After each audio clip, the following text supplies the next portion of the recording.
everyone! Welcome back to Explorers of Eardsihimmle, where I, RGM, bring together the silver friends from across the internet to play on a TTRPG show. Cool. Hi. Done. So... That's what I heard with your clap beat just now. Yeah. I'm like, oh. I don't think it's going to be that safe intense. already. Yeah, I don't think it's going to be that intense, I promise you. Future bullshit always happens in this game anyways. It's fine. I've died under less threatening threats. And that future bullshit is right now! Yeah. So, anyways, before we get on into today's session, we're gonna do a couple of quick D6 announcements, and then we'll start getting into game here in just a moment. First and foremost, in regards to our scheduling, in case anybody that is still not up to date on how we are releasing our content, starting on Wednesdays, we are releasing our shorts, every Wednesday. We might actually have a bonus short, for episode 3, if I remember correctly. But we have a short that's going to be coming out on the Wednesdays.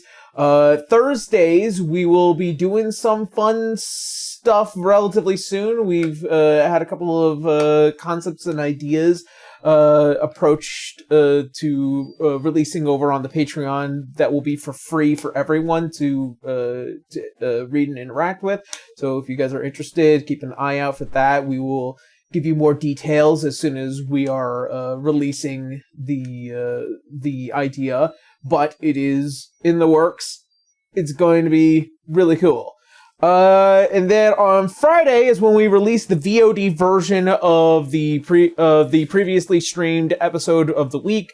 So when a live stream episode, for example, episode 3 goes live on Sundays, then on Friday is when the VOD goes up. At 6 a.m. Pacific time, 9 a.m. Eastern time. And then the day after is when that episode's podcast version gets released out for all of our major podcasting platforms at 6 a.m. Pacific Standard Time, 9 a.m. Eastern Standard Time, or just Eastern Time. Just time. And then... Forget the standard and daylight savings. It's Pacific, it's Eastern. Yeah. Whatever. Yeah. And then on Sundays, we go live every week on our platforms, YouTube and Twitch, both at the same time, but you will probably see us more interactive over on Twitch.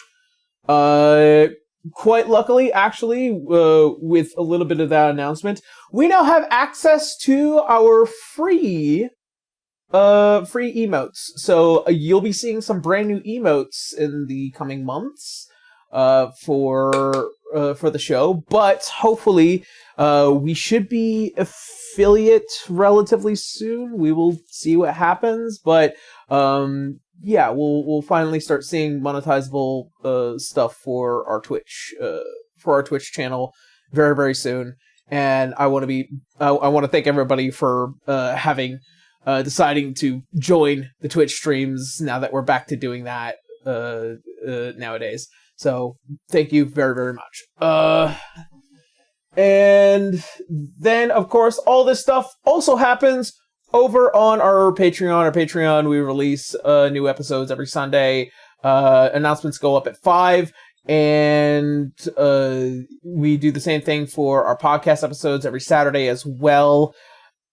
And like I said, we'll be hopefully trying to close the gap of what we're trying to do on Thursdays for the idea that we have in mind. So keep an eye out for that. Yeah. I think that is about it in terms of scheduling announcements and any other particulars. I am also doing a bit of planning. We are also probably going to be canceling some of our convention plans simply just because we're prioritizing the studio and house stuff first. And obviously stuff like that can get pretty pricey. So us having to go out to Gen Con this year is probably not looking likely. I really wanted this year to be the year of conventions, but unfortunately, time. So, yeah. We'll be prioritizing the studio first, and then hopefully next year, we might all try and go to Gen Con. All by, I mean, me, Blue, and possibly Kendra. Possibly. Alright. I think that's all it for our general announcements. I think now we'll leave it to you, Kendra, for the sponsor updates, and I'm also going to grab the book over here, so you go ahead. All right. Well, hey, since he is going to go grab the book, let's start off with Ian Publishing. We're using their Level Up Advanced 5th edition for this game, and so far, it's been pretty clear, and we've been figuring out a couple of the weird things about it, but hey, that's what a new system is. You gotta learn it, and you gotta figure it out, and now we're learning all the tips and tricks and getting it to work on Roll20. So, the fun part is, this book is 650 pages of really cool stuff. Anything you want for creating a custom character with a custom heritage, culture, and destiny, whatever you could possibly want, it's in this book. And if it isn't in this book, it'll come out soon, because Ian Publishing is constantly coming out with new content all the time. In fact, Aaron, if you could bring out the new book for the Pets and Companions, the Pets and Sidekicks. The Pets and Sidekicks book. They just sent us this book over the past week, and it is gorgeous. A lovely green book. It's got kind of a gold foil over the front of it. It's so fun.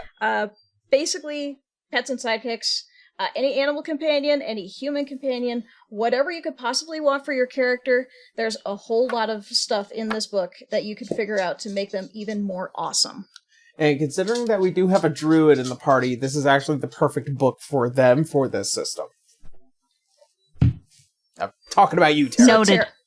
So Tara, you go browse through that book and you let us know what you want to do, because that's cool stuff. I did in fact catch the very obvious wink and nudge with that. So yes. Wink, nudge. Nice. Oh man. But not only that, but the big 650-page book, if you are watching the live stream, we are going to be handing out codes. If not this stream, then very soon. You'll be able to find out who wins in the chat, so keep an eye on that. Keep an eye on your notifications, because you can only win this book once. We will only be able to give it to you once. So we will send you a copy, you can have it, and then do whatever you want with it after that. Yes. All right. Let's see here. Next up, we have D&T. For all your desired tea and tea accessories, green tea, herbal tea, black tea, special teas of the month, dragon tea series, tea infusers, tumblers, mugs, etc. Oh man, they have everything you could want, and it's very, very tasty. I keep saying this every week. I'm still working through that Underdark and Chill, but it is just so good. I don't mind having that big bunch to work with. The stuff that they give you, it will last for a long time. The little storage containers that you get, it'll keep your tea dry and clean and just perfect for scooping out, putting in your infuser, stick it in your cup with the hot water. You're good to go. Yeah. And lastly, it's with a heavy heart that we are going to have to say goodbye to Volante very soon. Yes. Unfortunately, Volante is closing their doors. But until then, we are going to continue advertising their fantastic clothing. Like, if you see this vest and the shoulder wrap that Aaron has on, these are exclusive designs by Volante. You can find something similar out on the internet, but once Volante sells out, they're gone for good. But anything that they have on the website right now, you can purchase, they will satisfy the order, and rest assured, anybody who has already placed a pre-order with Volante Design, they have promised they will complete that pre-order, and you will receive what you have purchased already. So, you're good to go there. Anything else that they have on their website, if they sell out, that's it. You can't get any more. Unless somebody comes out with a similar design. Yeah. But Anyway, you can find links to all of our sponsors in the description, and if you use code EOE at checkout, you can save, we get a little bit back, and especially with Volante, let them know we sent you, because we love them. Yeah. This has been a company that I have been a huge fan of for over a decade. Very recently I have been able to get a hold of some of their stuff, the vests, the Outadore cape here, as well as a couple of jackets. You guys have seen the Kage jacket many times. I also have like a augment black sword jacket as well.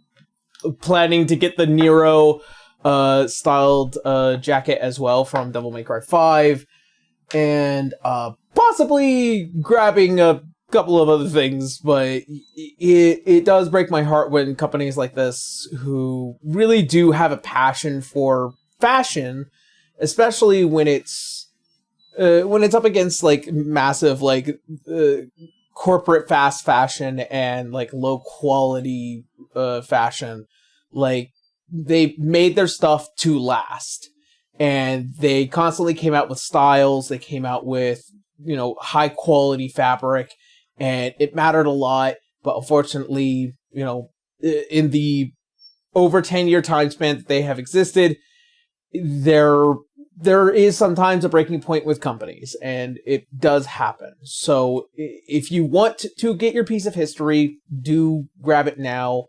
For us, especially for, I think, Volante, our code is a little different. We're still on the D6 EOE code, which the code will be down below. But yeah, it does break my heart. We've only been an affiliate with them for like the past year or so, and stuff happens. That's just sometimes how it is. But yeah, if you can, do consider getting something from Volante. It's not just clothes. They have desk mats and all sorts of other accessories, so go give them a look and support them if you can. Yes. Alright. Well then, that being said, I think there is nothing else pressing. My friends, I think it's time for us to go ahead and jump on into today's session of Age of Exodus.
So, where we had last left off. As the Six Fangs continue their ascent from the lower floors of the first part of the dungeon, in not just only finding many of its mysteries, but many of its dangers to follow along close behind.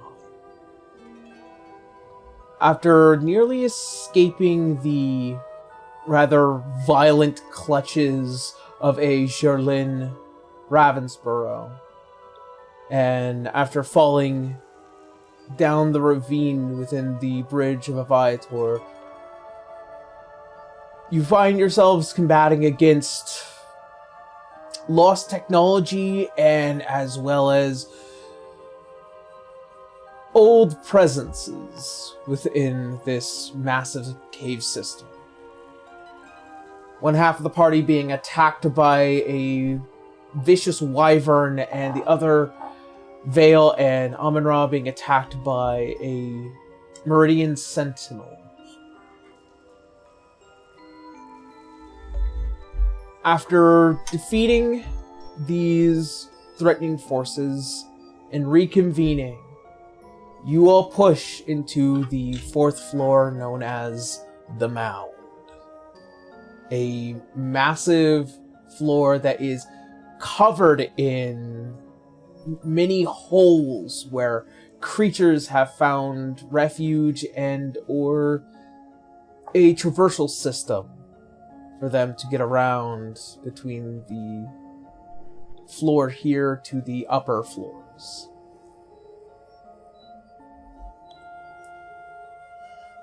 Having pushed onward and quietly doing so, you find yourselves reaching near the end of the mound for you to begin the process of setting up camp and taking a bit of a rest before moving onward. As you now sit between the threshold of the 4th and the 3rd floor.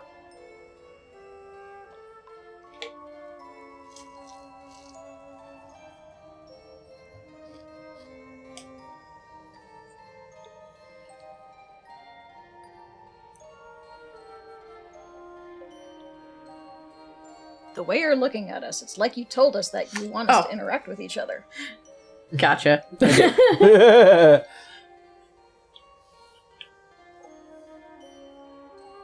Well, all I know is that Adara is just walking forward and kind of letting Beowulf sink in the idea of 5,000 years while holding Beowulf. this cat in her arms. Beowulf is not having a great time. Like, he definitely knew some things before today.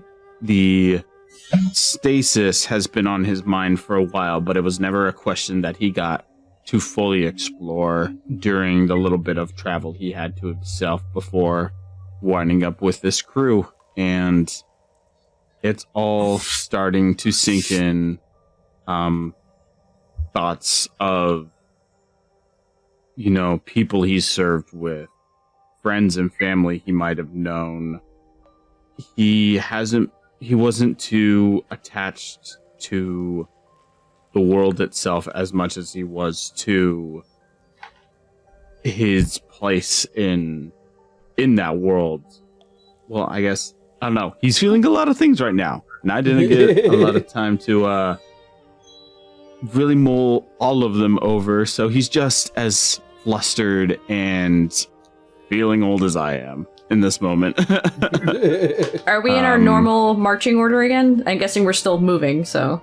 No, you guys are resting we're now resting. for... Oh, we are resting. Yeah. Oh, okay, sorry. Brain's a little soupy right now. I apologize. Okay, worries. so I are think we Ava taking will watches walk then? over to Beowulf.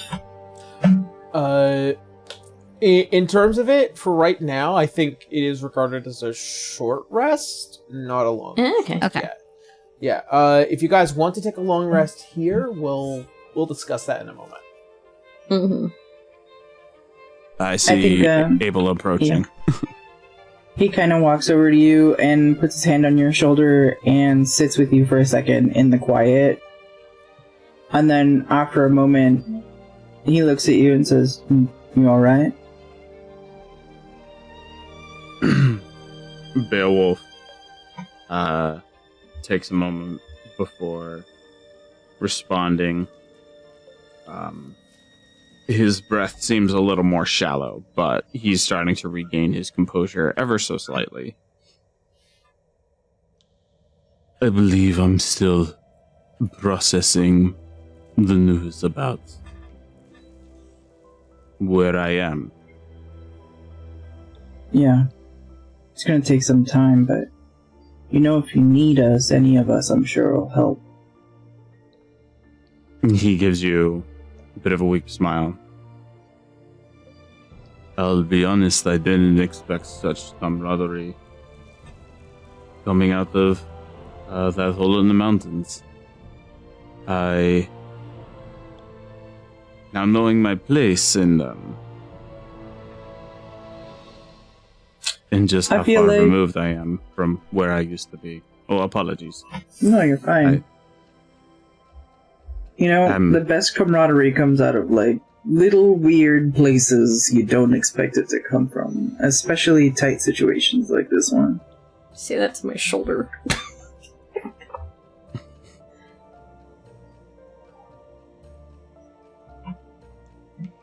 Indeed.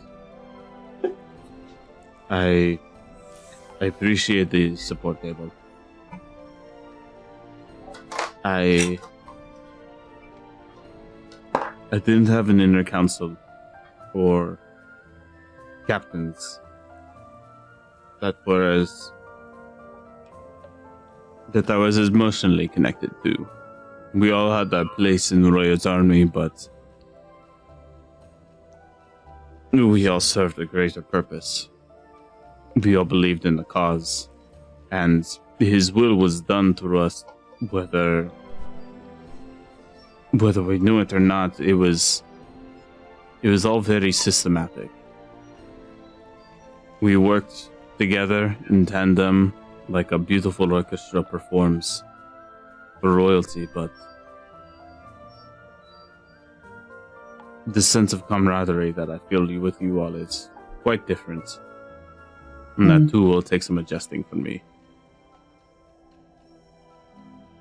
I hear you. We might not be as well oiled as the machine you are accustomed to, and we're a lot less of an orchestra and a lot more of like a tavern band, but we'll do our best to help you through it, and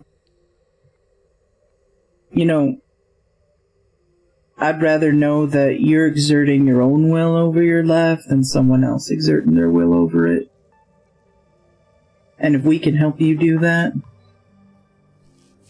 from the people in this group, from what I've seen from them, I'm sure they'd be happy to help you find that way.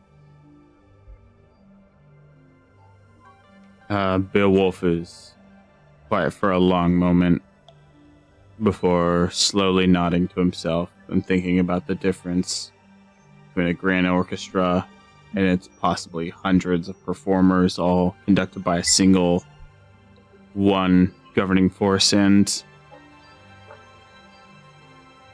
thinks about a little music box tune and how it's made up of maybe 7 or 8 different components that all play a beautiful, if somewhat tiny, harmonious act, and kind of chuckles at the thought.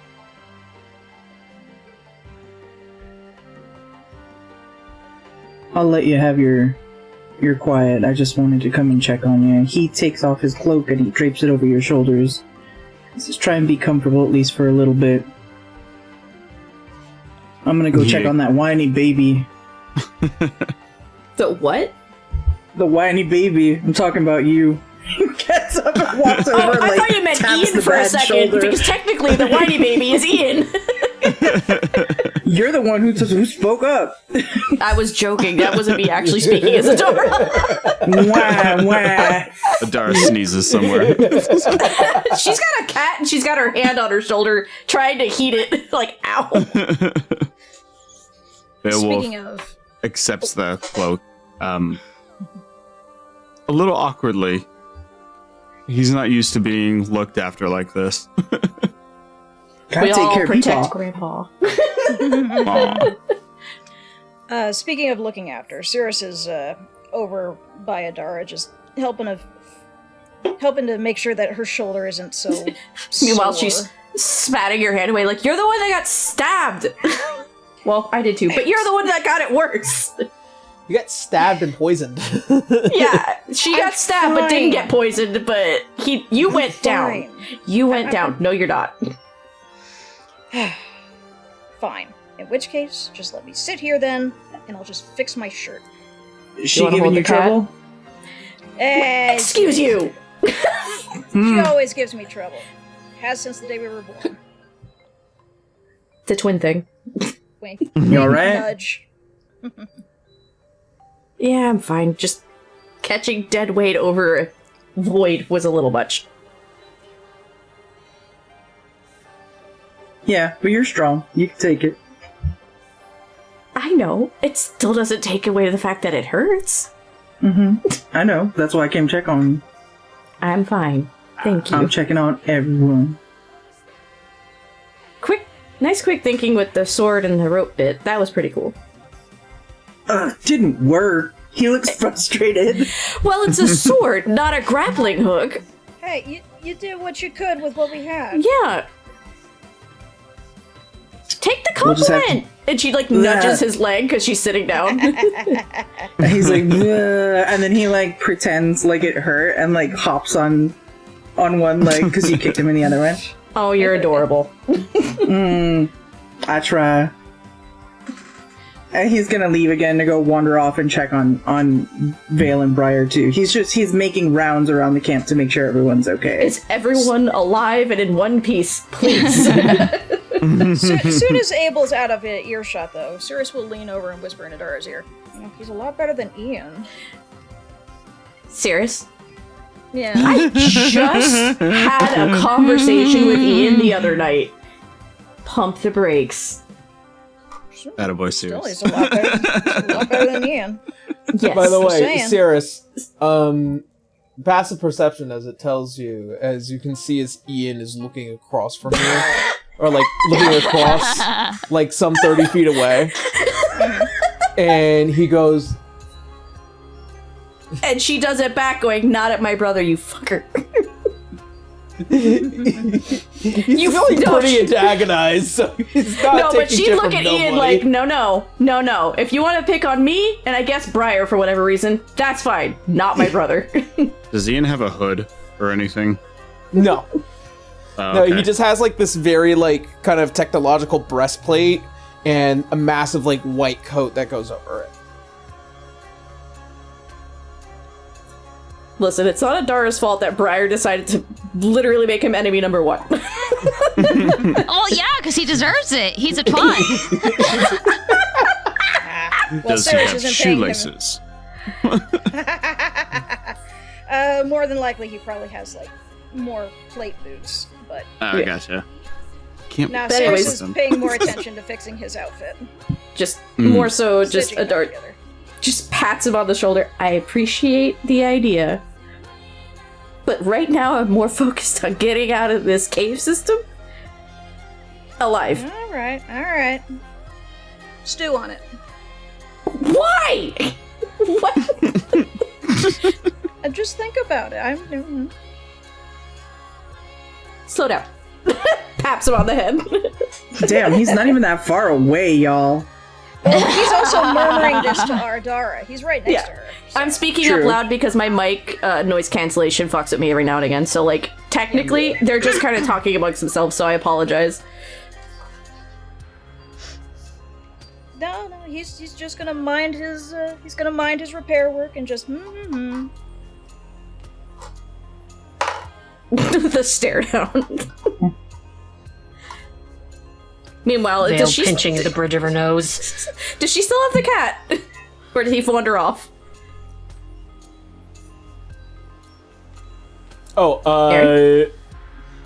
The cat is kind of sticking next to Amun-Ra at the moment. Oh, okay.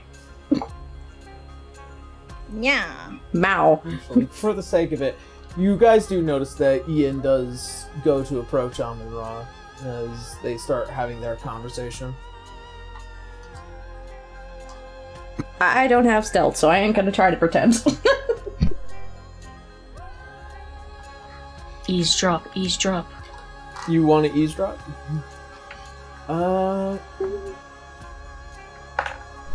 No. I'll just ask Amun-Ra about it later. Alright. Fair enough. Just make a mental note. Yeah. Pretty much.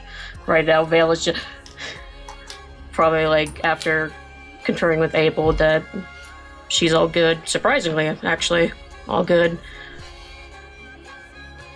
She just looks to Abel and is just like, did I hear right that Adara did get hurt? Yeah, Adara got hurt. Are you okay? You're the one that fell into a ravine. Yeah, I'm fine. Took a big tumble. Yeah. Amon-Ra protected me from the impact. So it was an easy heal. He just kind of shrugs. I'm just trying to take stock. Mm-hmm. Are you alright? Yeah, I got beat up a little bit, but I'm nowhere near dying or anything. Mm.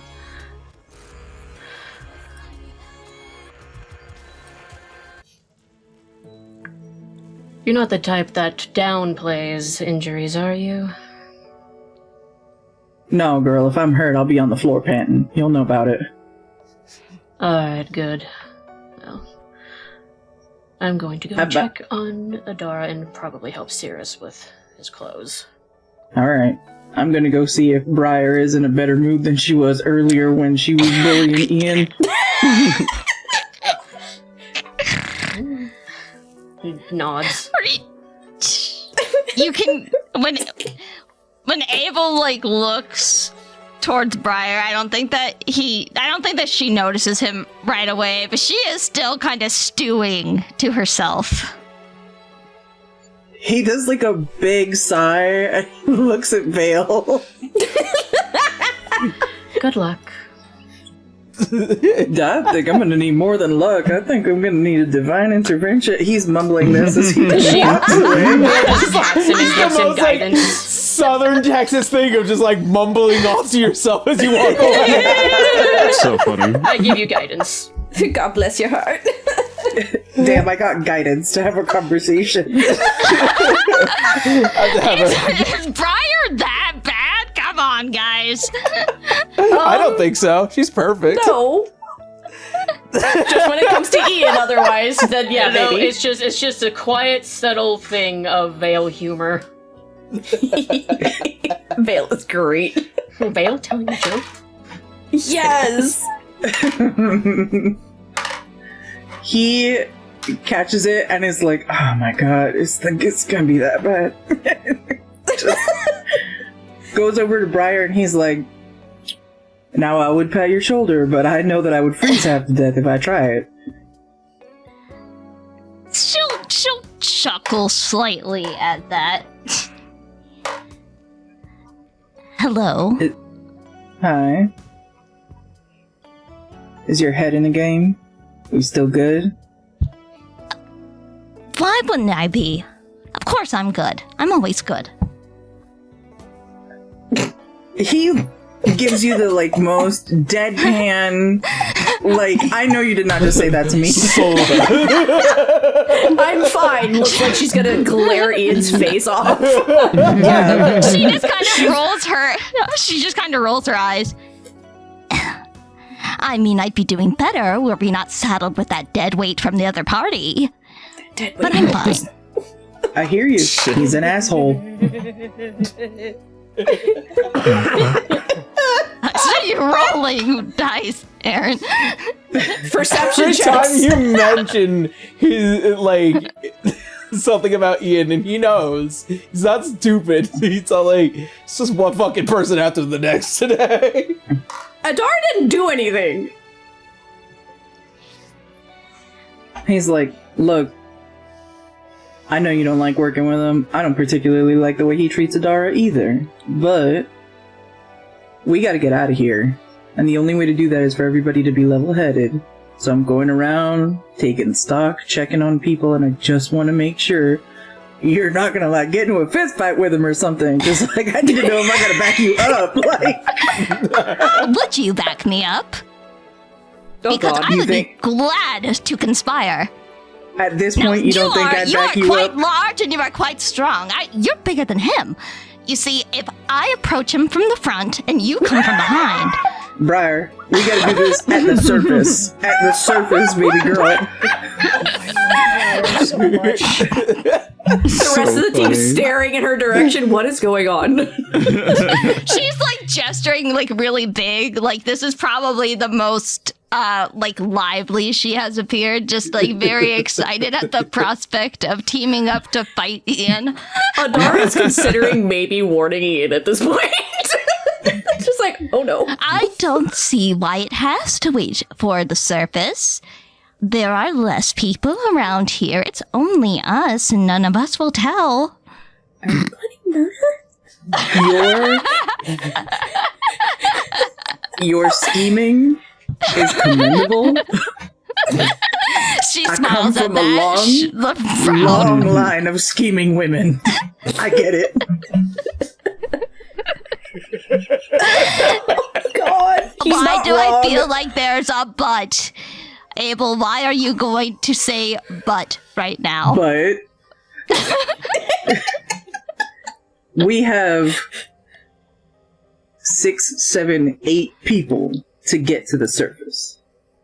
And we gotta prioritize that for right now. We can afford one less. He would tell have you left what, us down there where he not paid. If we get to the top of the pit, I'll let you throw him off, girl, but we gotta get up there first.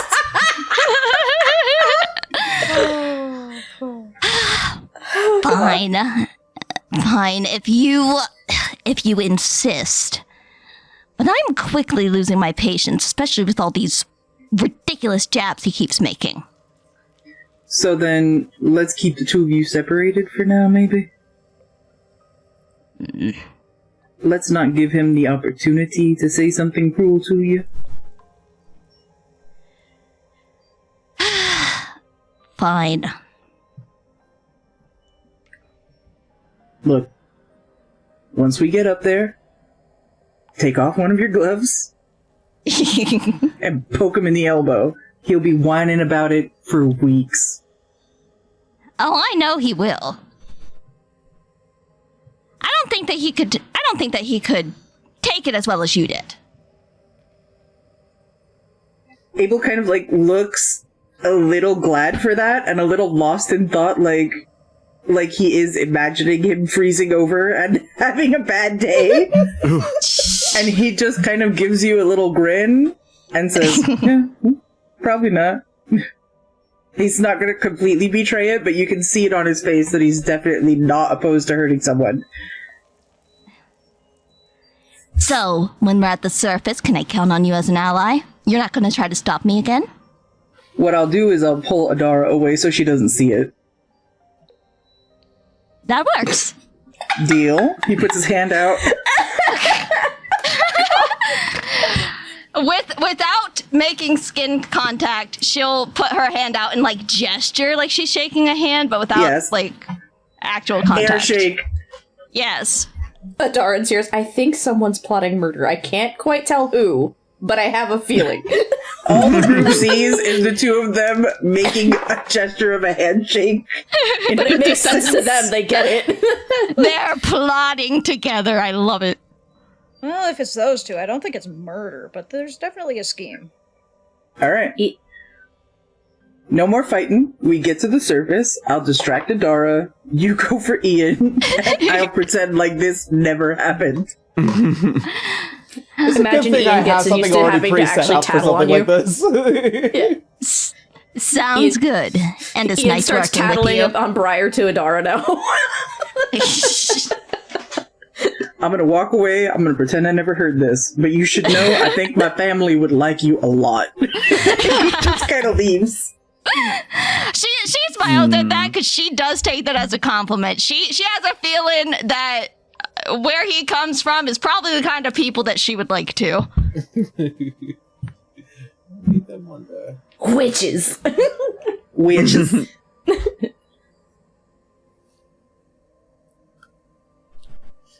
Alright. Well, as you all do successfully complete a short rest,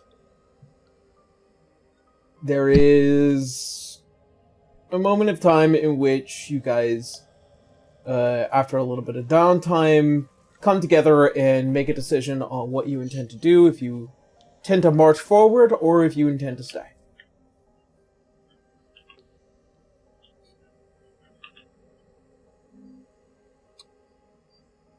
I mean, honestly, I think Adara would leave it up to the spellcasters to decide because you guys need your spells back.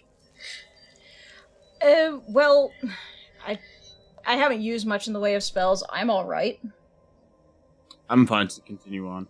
and I just need to use a hit dice here. Mm-hmm.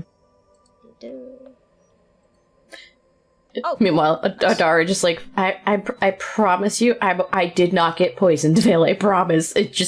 I did get stabbed, but I'm fine. I breathed and I was okay. It makes no sense. How's that shoulder you keep on turning? I'm fine. It clicks. I'm good. She's just, but in player terms, she's only down by 2 health points. That's it. Yeah, she's not happy. She's gonna help with adjusting. Yeah, I feel like she was gonna say she's fine, but like there is a hole in the side of her outfit where she clearly got hit by the wyvern. Like, yeah, I'm good. She'll help with adjusting the shoulder and then also help with mending the twins' clothes. At least so that Cirrus doesn't look like a bloody mess. Yeah, he's gonna prestidigitate that blood out of his shirt. Okay, good.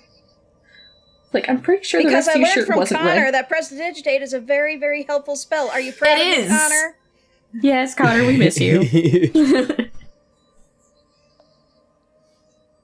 Except take a fucking bath. Indeed. No, he's going to thoroughly wash this when they get back to the guild. But for now, at least he doesn't look like he's been through the rigor and back. I mean, technically he doesn't need to. Prestidigitation does clean up completely. Okay. Also, wait, does short rest help with fatigue or no? No. Damn. You can only remove fatigue after a long rest. Yeah, so Beowulf and Cirrus have fatigue right now. Yes. Yeah. So we won't be able to go it. as fast, but Okay. we can still move. I'll also just kind of step over to Beowulf. She doesn't like start a conversation though. She just, having her presence around just in support.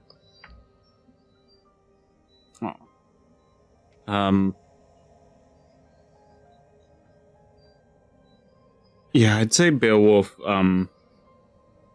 he doesn't have his hat or his goggles up or anything. He's just kind of staring off into the darkness of the cavern. But he sees you approach. He kind of goes back off into staring. Acknowledges you, but, he's very tired. Yeah.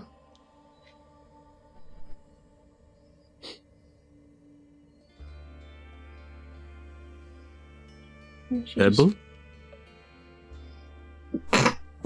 What made you think of pebbles? Well, at the time I was thinking baby rock. A small rock. So a pebble. But then I realized a boulder would be more of the baby, since the pebble is something that's worn down over time. Your mind is quick to analyze, in the presence of even jokes. Where is it you come from, Vale? Everyone here seems drawn by the destiny of bloodline.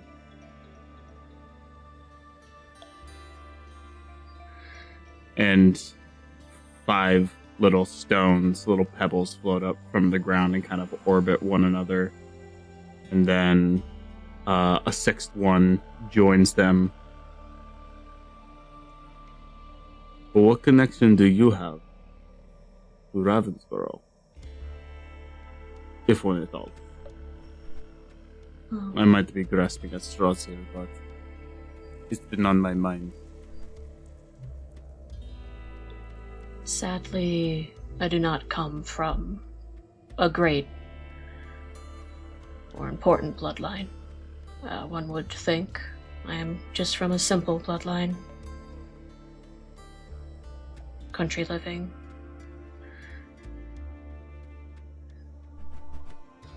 No nobility or grand moments of legendary aspects. My mother was just simply the... well, she worked at a guild. She was the receptionist.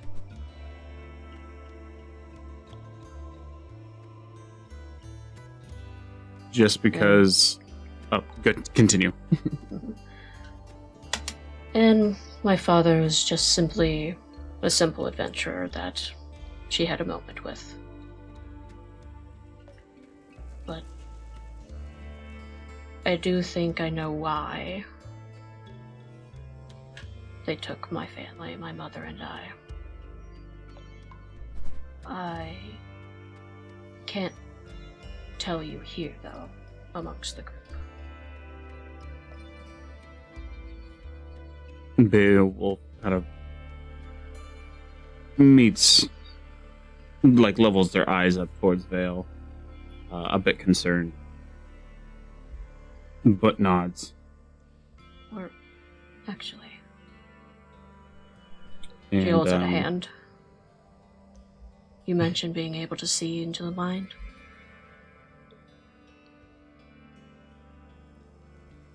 He blinks for a moment and then remembers what he asked about before. This new power that's come to him. If you are all right with it. She nods.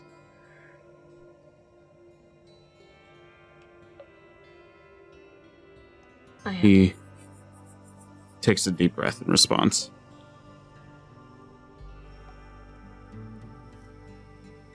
I owe you my life for before. I do not seek information out of distrust. Only to protect us. And I appreciate you sharing. You owe me nothing. I didn't become a healer for debts. But I understand. Then expect spontaneous acts of kindness for some time from me. And he will unglove a hand. And you see this gnarled, like a leather glove that's been forgotten in a moist basement. There's all these... There's such age and scar-riddled textures to his pocked hand as he extends it out. It's as sheet white as the rest of his face. She will gently take his hand. Okay. As the effects of Detect Thoughts, and this is the single use of this for the day, until the next long rest. Veil. As you feel almost as if somebody steps into the corridor of your mind, you standing at the end of it, and this faint shadow as a pair of dulled, starry eyes stare from beyond the veil. How would you like to describe this shape of yours?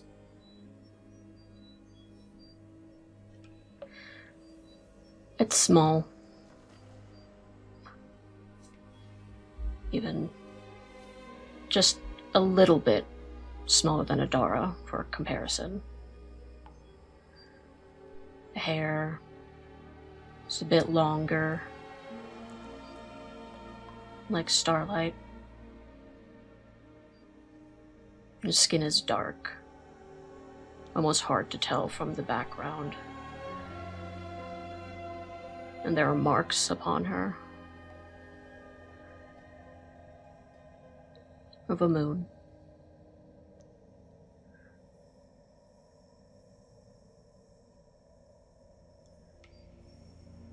And then it shifts into the veil that you see in front of you.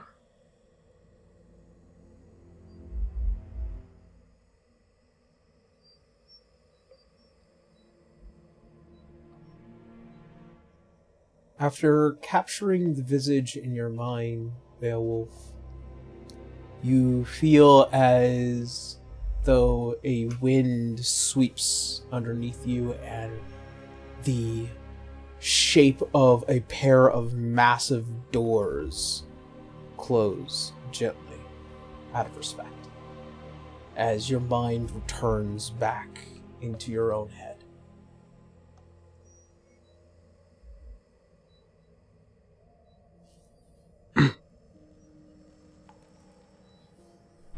I see. Though I'm not sure I understand. But that is okay. I can change. And so could my mother. I believe they were trying to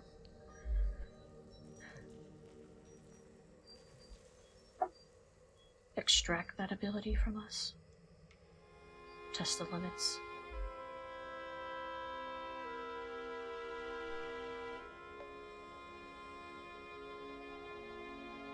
I see. That I can see. Making sense. Why they would seek such a power.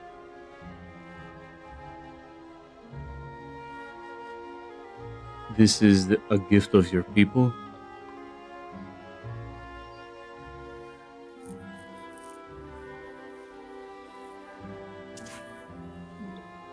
I suppose. I only know of me and my mother. She didn't really have much of a connection to family. I never heard of any grandparents.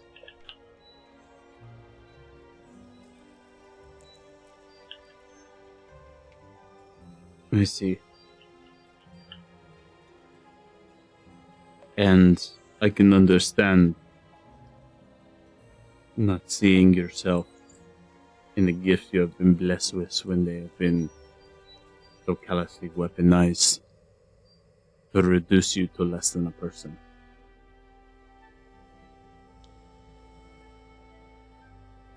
Did you mention before that you also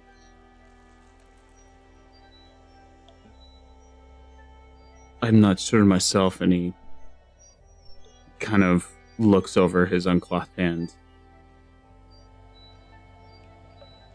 The blue veins. It is unnatural for someone of my ancestry to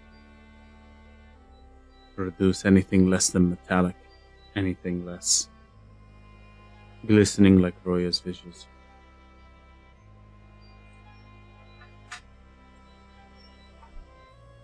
It has become a mark of shame for me.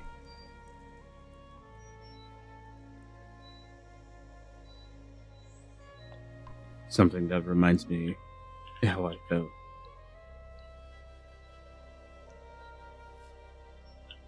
But it's curious that... I'm sorry, you said that you also experienced these blue veins. Did they... Also, did we clear? Was that clarified? Did The veins. I thought we had a conversation at one point. So the veins that, are specific also to. Well, for you, the reason why your veins are your veins is because of Lumerian bloodline. The blue veins is not something that's like an experimented thing upon, but the methods in by which Vale had Ceramorphosis veins. No. The method in by which how they experiment on people is relatively the same. That's why she has some of the... she had mentioned familiar scarring. Gotcha. Okay. Yeah. Okay, never mind.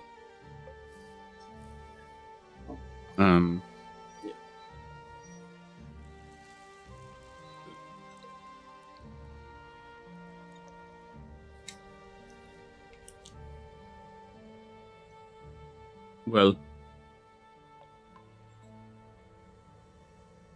regardless of the circumstances of your birth,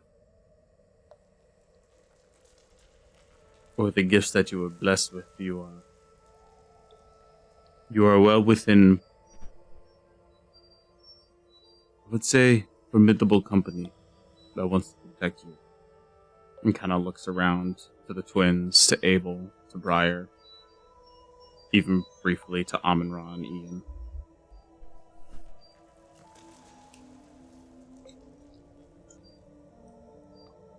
I'm so sorry for what they did to you.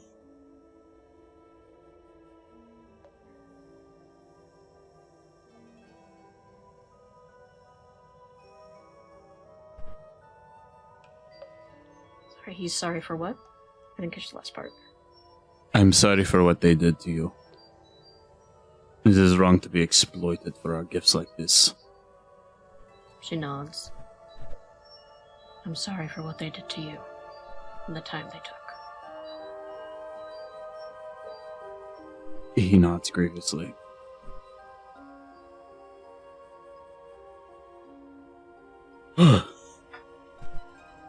Feeling sorry for myself works up an appetite, and he reaches over to his pack and starts rummaging for rations.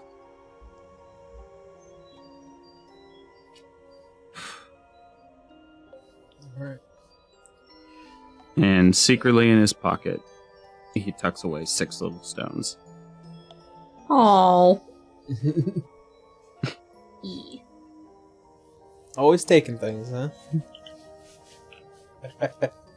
I'm sentimental. Yeah. No, I know why. Alright. Well then. As time passes with you two, and as I mentioned before, as the call for the entirety of the team to approach and decide, you all circle up and begin the final discussion on either staying or moving out. Was that a short rest? That was a short rest, yeah. Okay. I want to spend a hit die. Yeah, just a little touch up after getting our butts whooped. Mm-hmm. Just a little hair and makeup.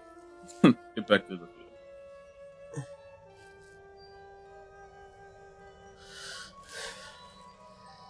Alright. As you all circle around, you can see that there is a measure of ill patience from either those who want to move out and those who are a little too bogged down by the energy expended on your way up. As Amon-Ra makes his first approach. Right now, I think we're relatively safe for the time being, but if you want to, we could make the final press upwards to the last few floors. Or we could just take the rest here and then make our way up tomorrow. That depends. What's on the 3rd floor? See as Ian kind of leans back a bit. Nothing too out of the usual. The mound usually reaches all the way from here to the top floors, but if we manage to run into anything, I'm sure we can handle it. But that is dependent on how well you guys have the energy to deal with that. I am a little winded, but I'll let you know when I can't go any further.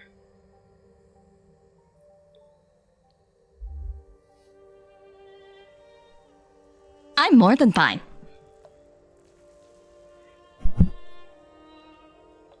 I'm good to go.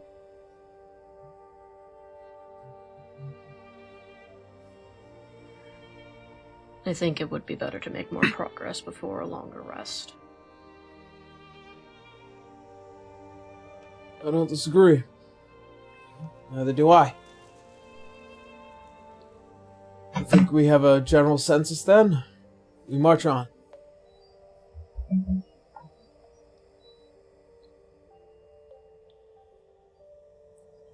And you see as you'll split up, pack up, and you begin the process of moving into the 3rd floor. Now, these top 3 floors don't really have much of a name. They're more just the beginning of the dungeons.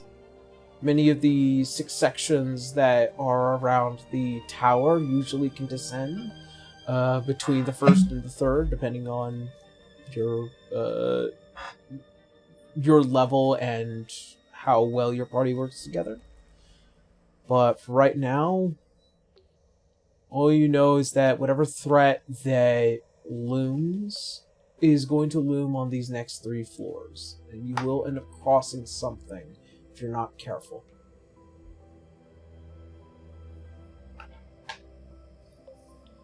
Alright. That being said, I need marching order. I think we're keeping it the same again. Right? Abel's gonna put himself between Ian and the rest of the group. Oh, he's keeping Ian away from both Briar and Adara. Then I got it. Yeah. Yeah, given Beowulf and Cirrus are both a bit fatigued, they might hang towards the back. So Mhm. Adara will In the go in the middle. back if Abel is trying to keep Ian away from at least Briar in this case. Dara in the back. Briar is the threat. But no, Briar will either be in front or behind Beowulf. She wants to stick close to him. Keep an eye on him. Eh. We're just making sure that the 2 tanks are on either end. And I'll put Briar in front of Beowulf. Listen, Rymac, I said it before and I'll say it again. We love our traumatized grandpa. Yeah. We love Grandpa.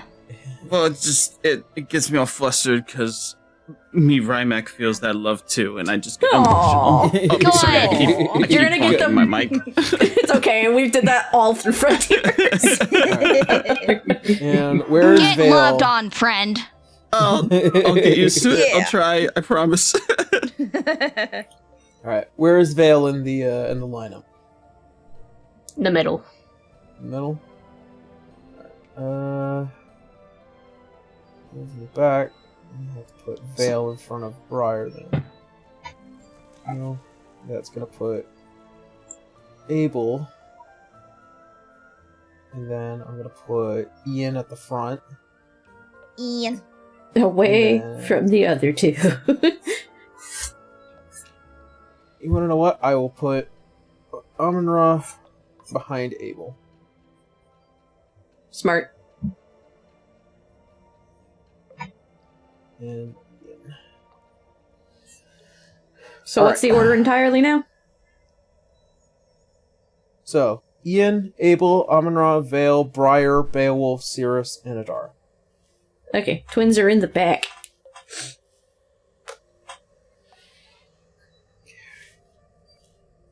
Do a little bit of check here.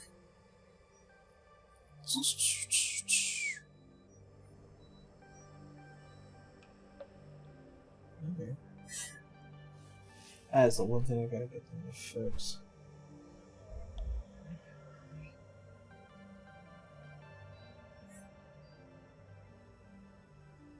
Okay.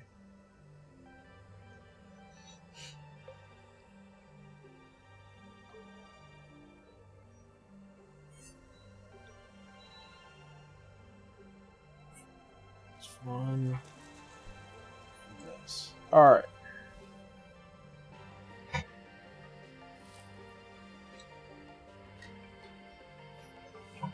As you guys push onward up into the 3rd floor,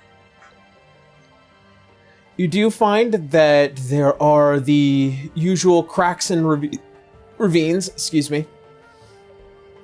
Goodness me. Crossing a couple of bridges and avoiding with what looks like to be several holes that come down from the mound.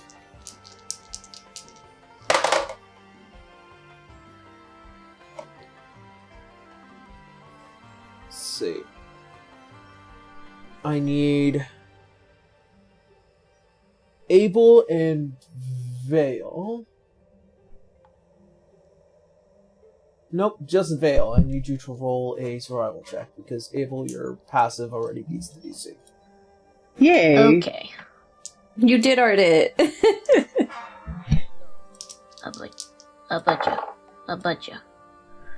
Oh my god, it's a 1 again. Everyone hates me. I got a nat 1 again. Let's go. Every fucking episode. Who cursed you? Uzu, are we gonna have to get you one of those special dice? Do it. Let's send you a pixel dice. Everybody's gets a pixel dice now. Fuck this. Everybody gets a pixel dice. Okay. Well, with the natural 1, Oh god. as you bend down in order to kind of check one of the many paths in one of these massive mound holes, you go to check and see if there's anything inside, just to make sure that there's nothing to jump out at any of you. You end up falling in Oh gosh. as some of the Why? dirt Oh just dear. gives way under your feet as you put too much pressure on the edge, as it and you just whoom. Oh gosh. It's about Dara Over will the help you edge. out. Oh dear. Alright. Yep, time to pull her out. She sank into something, or she fell over something. she didn't fell quite get into that. one of the mound holes, and she's kind of just like, Think free run in the mimic. yeah, Oh, just boy. kind of like kicking with the back feet. Her hands are kind of stuck at her sides. Dara just immediately goes to grab the legs to help pull her back out.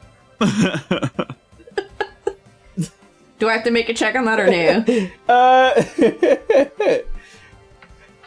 No, because you're all the way in the back of the marching order. It's actually She up would to have either. run up.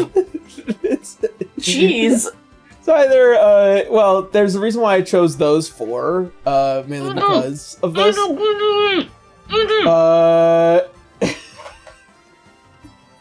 Abel, Oh god. Yeah. you being He's like, the nearest "What?" one by, as you see just like the light green legs kind of kicking out of the hole. And he goes, "Oh, hold on." Yeah. First it's water, now it's bug mounds. He walks over. He goes, "Vale, I'm gonna touch you." He goes to grip her to pull her out.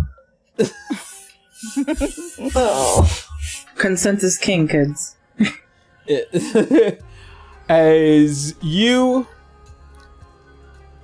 grab her legs, go ahead and make me a strength check. Can I cast mold Guidance Earth to through my help legs. You already gave me guidance. I still have it from before. You're still Can in the I back, give like the I help said. action? I'm only choosing the 4 in the front for the time being. It's a I have save or a a check. 60-foot range. Hold on. Oh. I rolled a 7. You rolled a 7 as Guidance. And the guidance die, hold on. I get 4 for the guidance die, right? You have to roll a d4. You have to roll a D4, right? yeah. Oh god. Okay. We'll get to you guys in the back in a moment. It's 10. a total of 10.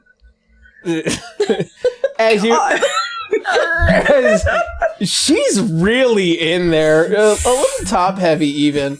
As you, He goes, Wow.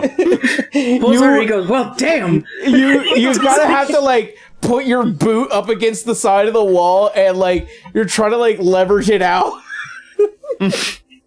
She's like a wine cork. To no avail. Man, Oh my goodness. her biddies are getting in the way now too. She's too damn voluptuous. So it's like a dirt mound, right? Yes, it is like a dirt mound. He's gonna lean down, try and dig around it, free the boo Mold balls. Earth. Yeah, can I cast mold earth to Yes, soften you can all now- the yeah, dirt and like yeah, turn it to yes. sand essentially, just slightly like expunge her like Yeah. a marshmallow heating up and just slowly pushes her out. You cast mold earth as the the earth becomes softer and it kind of almost turns a little bit more sand-like, as you able now have advantage on your next strength check with the guidance. Hey, Okay.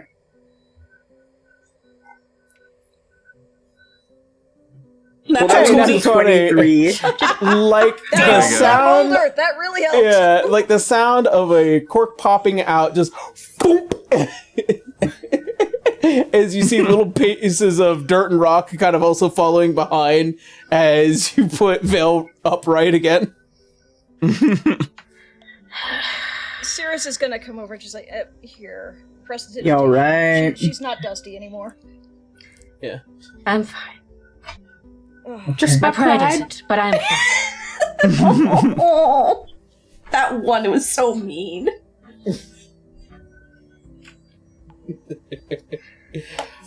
And as all of you return back into your marching order, you press onward. Well, good news, there's nothing in the holes. That's a relief. That's good. That is good to know.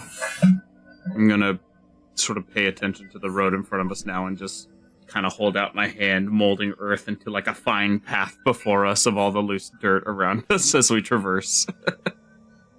Make sure we don't fall into any holes again. No more Yeah. falling in holes. I'm tired of falling for 1 week, but no, that's enough falling for the year. All right. Well then, as you all push onward into the third floor some more, you find yourselves currently out in what looks like to be a slightly more open field.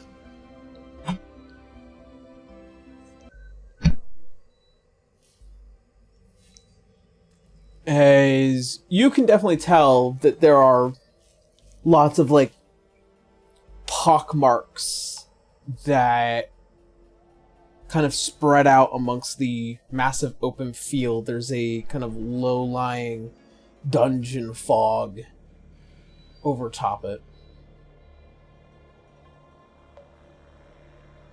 This doesn't feel nice. I'm gonna just draw my shield. Why are there items everywhere? And why did the music change?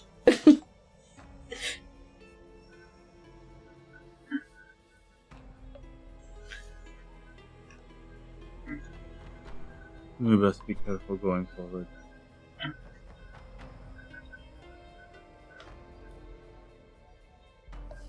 Alright. As you press onward, as footsteps, and you can definitely feel that the dirt around here has a little bit more give. It is kind of like walking through soft gravel.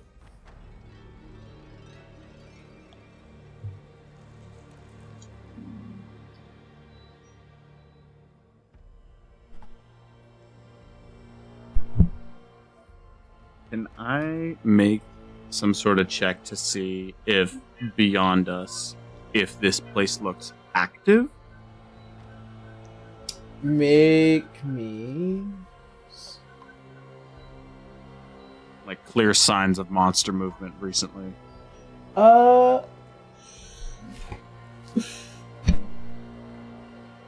Make me a survival. You got it. 30-20. Dirty 20? Okay. You can definitely tell that there has been a lot of movement through here. I mean, naturally in these upper floors, a lot of parties kind of spread out and make their way down, but in terms of monster movement, there has definitely been a lot of activity here. The range of it is pretty far, especially across this floor. However, you do also take note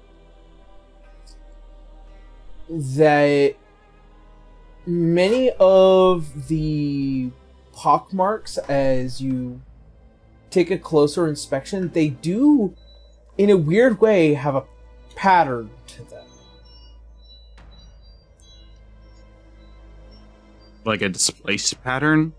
Or a pattern on Like- the stones? Like, a pattern in regards to where these massive, like, mounds and pockmarks are across this field. Gotcha.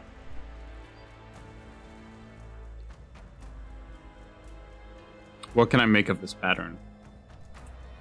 Does it seem like something that should be avoided, like something big moved through here? Or it looks like the sort of thing like where a predator hunts in small circles? And it looks like that repeated over and over.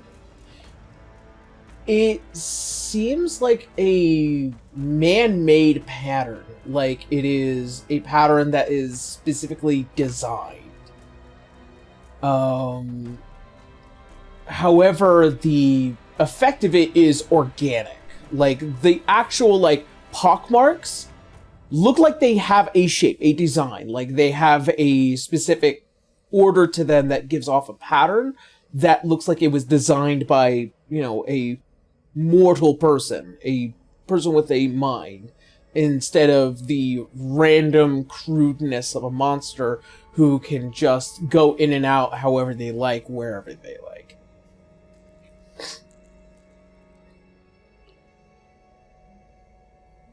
I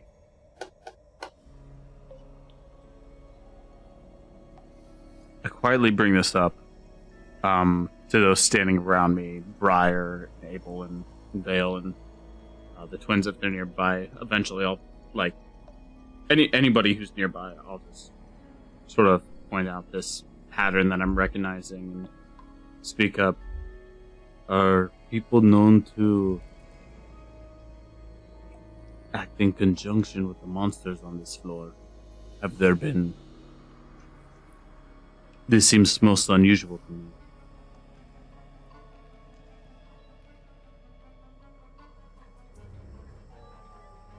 Could there be other things we should be worried about on this floor besides just those in the dirt? And I'll look to Ian and Amon-Ra.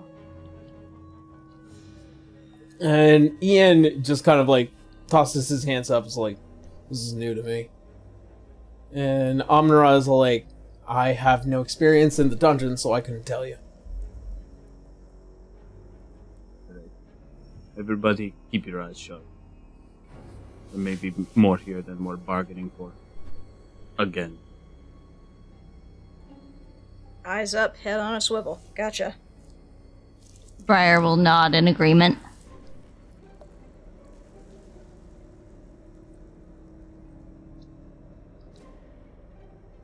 As pushing through this field, you can still detect that there is something of a design to many of these openings.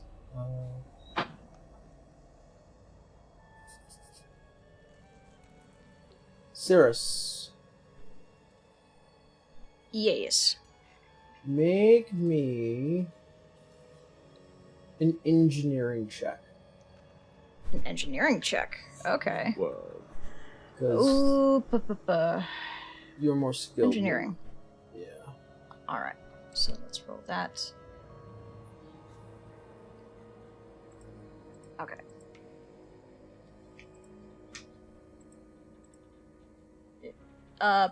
Alright. I don't think I rolled that correctly, but, I rolled a raw 18, and then it added 3 plus 2, and then an additional 3. So, it base roll 18, then it would be 21 plus 2, and then, so. Yeah, Okay. it's a lot. Yeah. No, it still beats the DC. I'm gonna go over that with you and make sure I roll it correctly in the future. Yeah. You take note that you're familiar with larger design and especially arcane mechanics and whatnot. And another particular about this is that there is an energy that you could already detect through pure arcana. there is something beneath here that isn't just organic. There's a mechanic to it. There's a mechanical to it. And moreover, as if you kind of step over the side of one of these massive pockmarks, there is almost this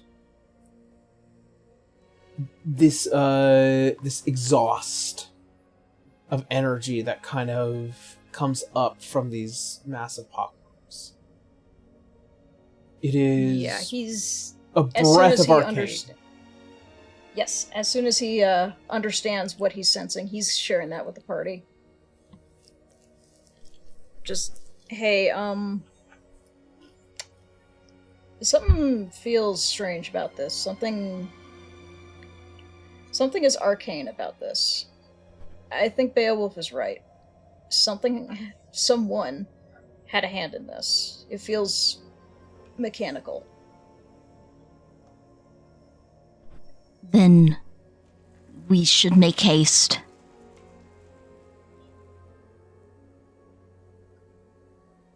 Before whoever or whatever decides to reveal themselves.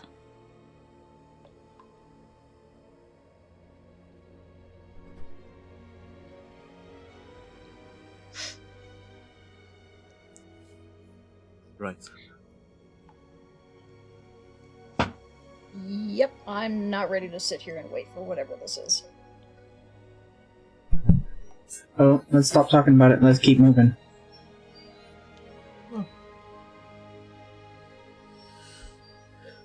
As you do, as you cross this massive field into leading towards the in-between between the second and the third floor. Things go relatively well.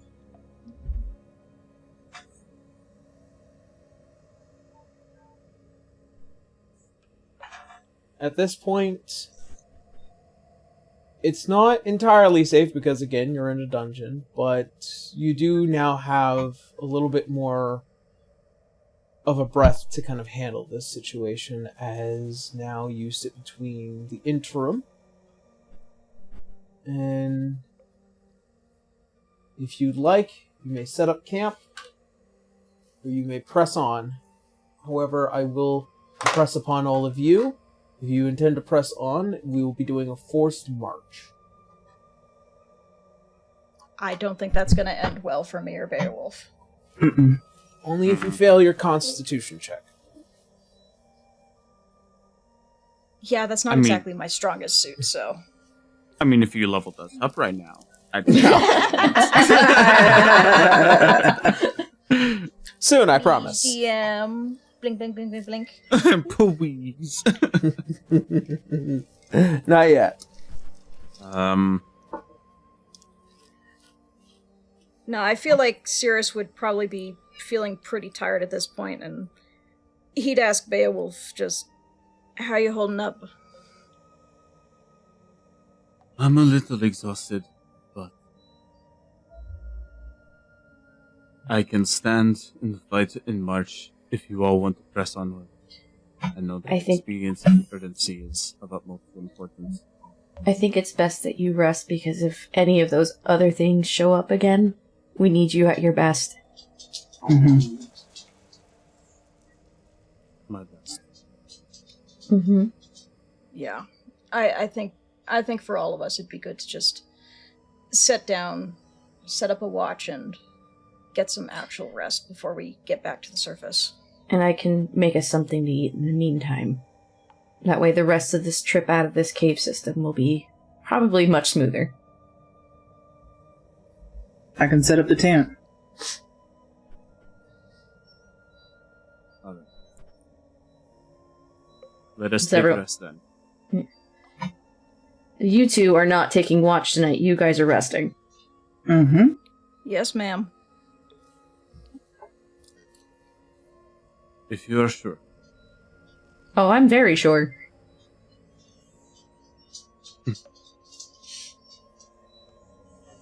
I can take first or second watch. Mm-hmm. If you want the first one, I'll take the second one. Nods. I'll take third. C is Amon-Ra. I'll take fourth. Okay. He's still on her sus list. Not in like a bad way, but like, okay, keep your secrets. You know? Like, I don't know, keep your secrets. She eyeballed him secrets, like, magic I know whatever it is you're saying ain't the truth right now, or at least not the whole truth. I'm on to your bullshit. Wouldn't you like to know, Wither Boy? Yeah, but she also doesn't know him well enough to be like, you need to tell me everything, you know? Yeah. And Ian will take fifth. Ian! Sorry. Gotta do it at least once every episode. And that will leave Abel for last. Sounds good. I was gonna say he's probably gonna sleep by the door with his sword in his lap anyway. Yeah. Alright. Well then. Let us start as you guys begin your long rest. As Vale, as you go to take first watch. Beowulf and Cirrus, as you two take the bunk beds. Honk shoe, me. Yeah, I got Hongshu, that me, bunk. me. Just All right.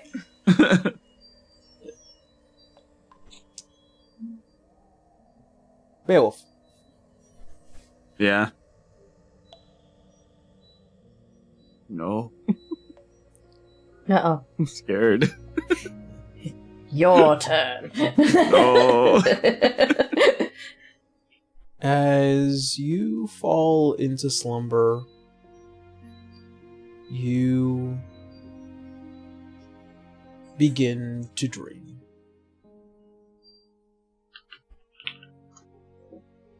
You hear and feel the sound of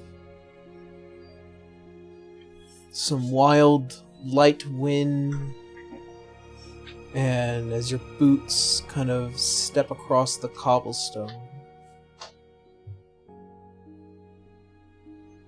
you walk through a beautiful Lemurian home. As you enter, you see the familiarity of this place.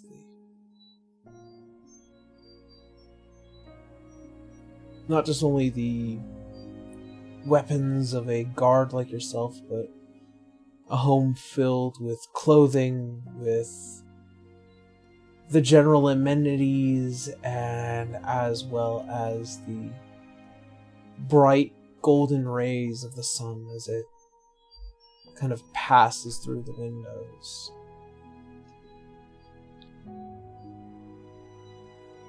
And sitting close to one of those windows is the beautiful look of a Lemurian woman. As you see as she is knitting together a brand new little outfit for what is to come. The bump of her belly is, you can see as her eyes lock towards yours, the opposite of yours. Bright red and starry and golden, her veins and her hair, the same silver and golden streaks that kind of just give way to their presence. Moreover, you can tell that her body is strong.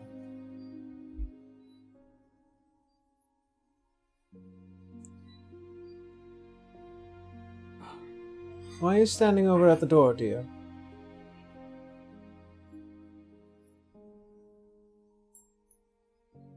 Wolf takes a moment. considers if this is a dream or not, but is torn away by the sound of the question and is a bit caught off guard by the sound of her voice. I was just thinking.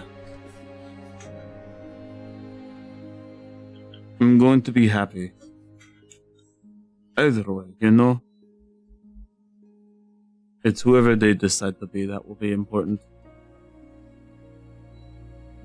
But I don't think green is going to be their favorite color. I think it will be bright reds and whites. Of course.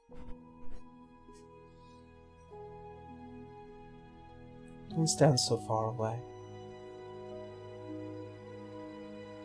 And you see as she stops with crocheting and she kind of reaches out towards you.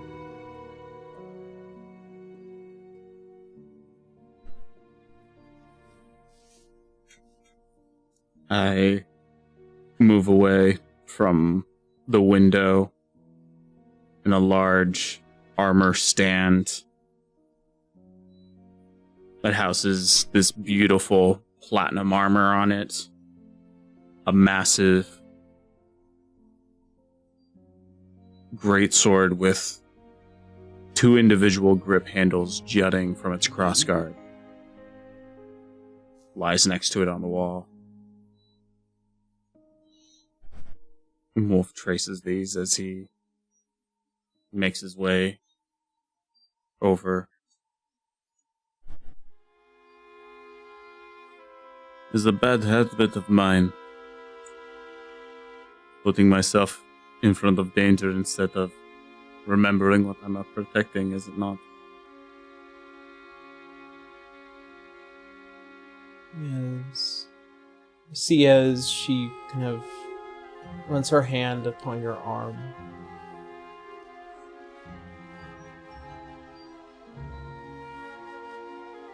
You are a very good soldier.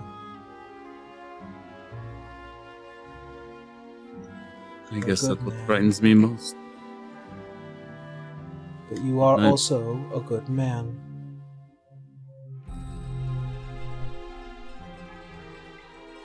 But what prepares you to be a good father? A good guardian, a teacher? Something greater than the bond I've ever shared with a commander or a fellow soldier.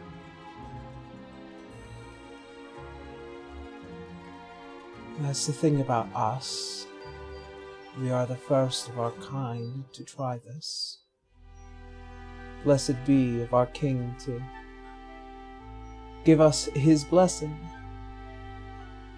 for us to figure this out ourselves. We need not have to worry about all the crude ideals. We just need to figure it out ourselves.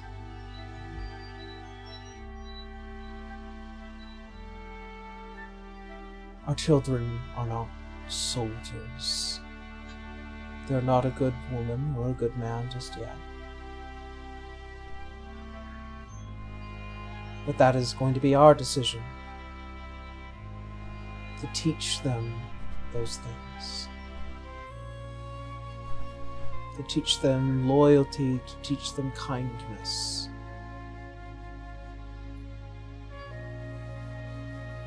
The things that we have already exemplified. Something that you exemplify as well.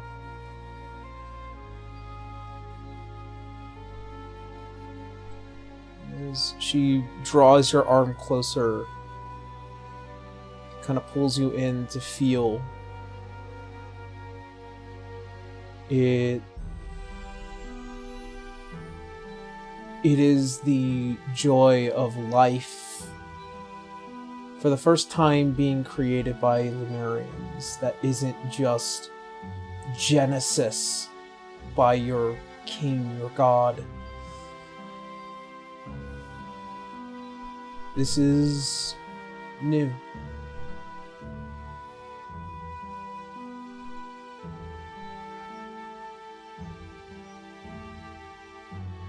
I gently lower to the ground to one knee, taking her hand into both of mine.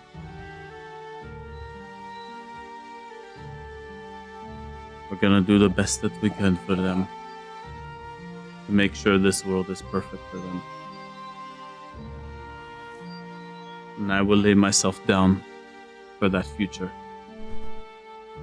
no matter the cost. They are our future, and I'll gently place a hand on her stomach. And as you do, it is as if the world slips away into darkness as you reach out, you feel something enter your grasp. As you can see the site of your city on fire, a war breaking out. You can see legions of undead stomping through the city streets as you go to strike down one enemy after another. Again, over and over and over again.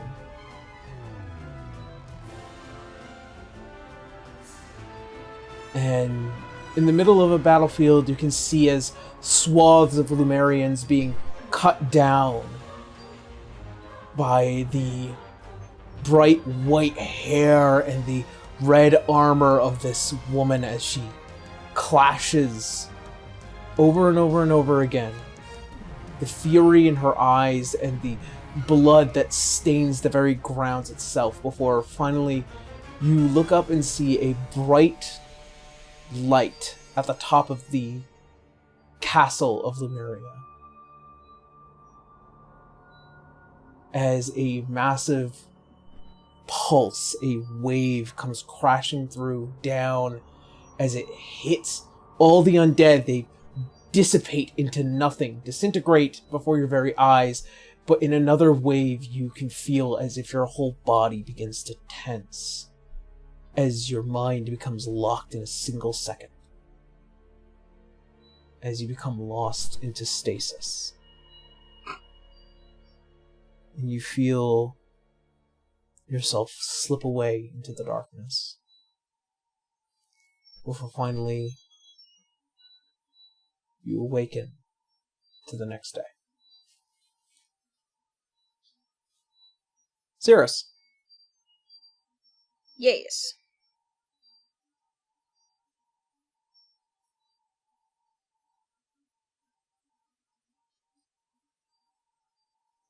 As you dream,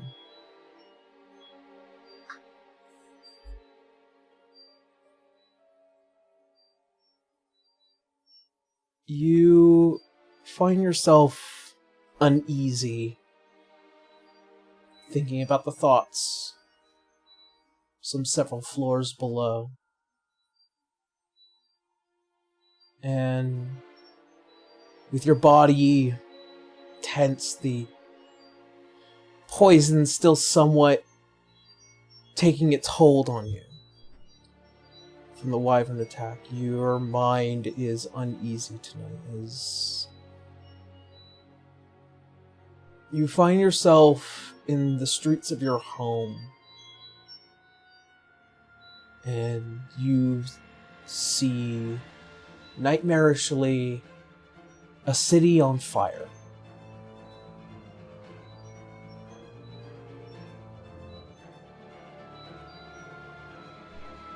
You walk with this measure of almost this jelly-legged unease.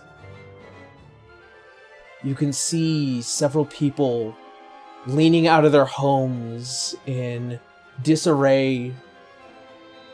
You can see these charred, ashed bodies that are laying on the wayside.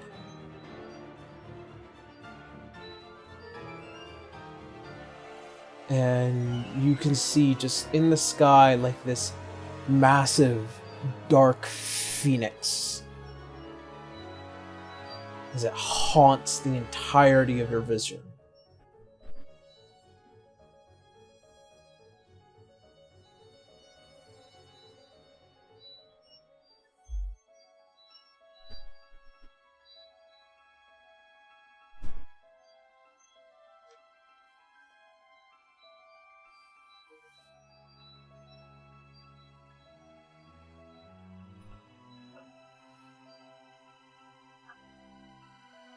In fear, you still attempt to try and look for your sister in this dark realm of fire and flame.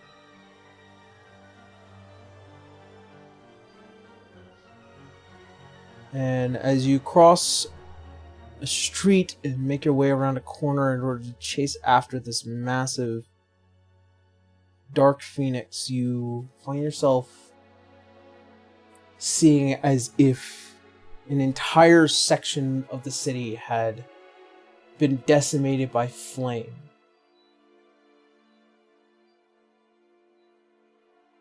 And in the darkness, you can see a single figure standing there.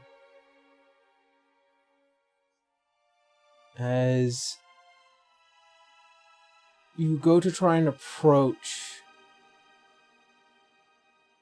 see as it turns around and it reaches out, this pure, charred being.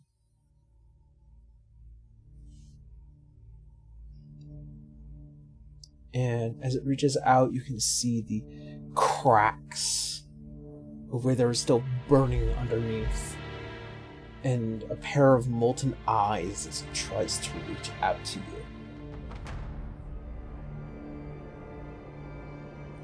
This would be very frightening for Cirrus.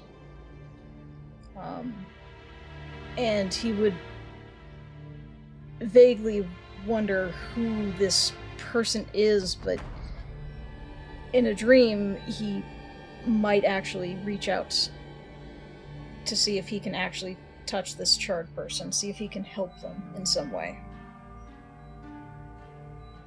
And as you try and reach up, there is suddenly darkness, as if somebody puts their hands over your eyes, and a fluttering of these feathers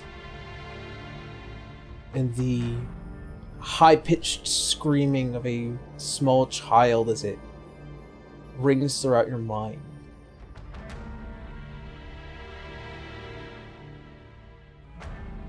And then nothingness until you find yourself awakened again.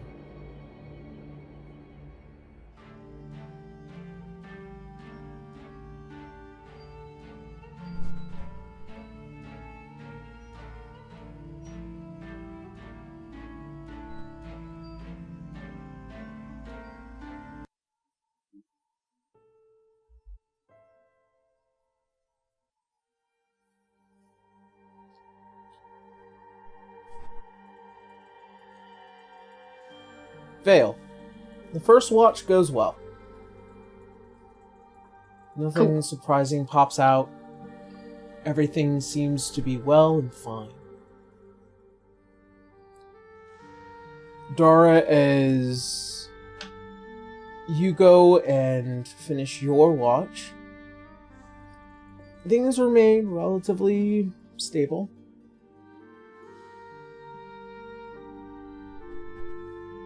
And Briar, as you head out for your watch, kind of propping yourself up where everybody kind of takes their place in the encampment.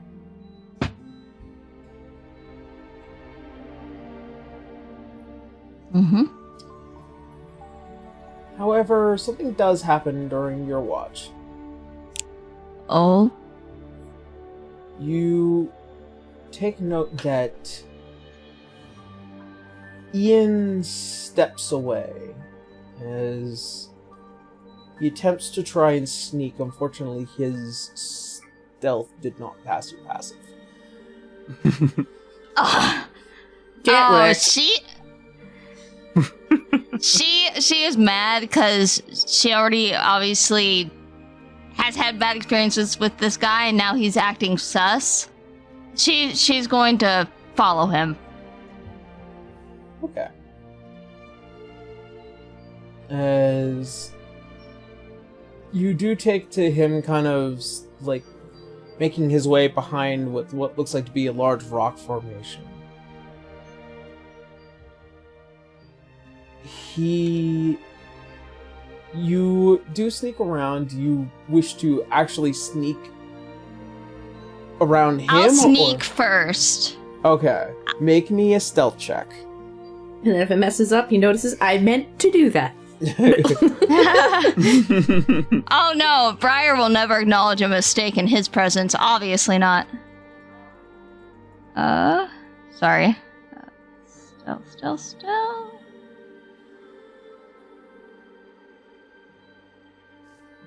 18. Nice. Alright, it's higher than his passive at the moment. He hasn't acknowledged you yet. As you sneak around and you kind of see that he has taken a moment of privacy as he is currently jumbling with something in his hands.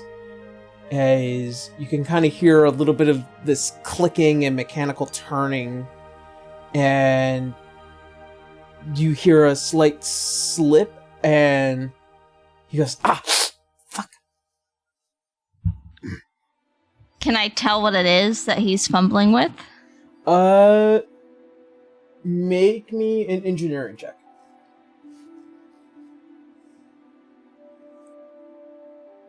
13. 13? Nothing you've ever seen before. It looks like some kind of cylinder-like device that, has kind of these, like, portholes that you can put something within, and as well as what looks like to be this frame that goes around it. The frame is what might obviously have cut his hand with.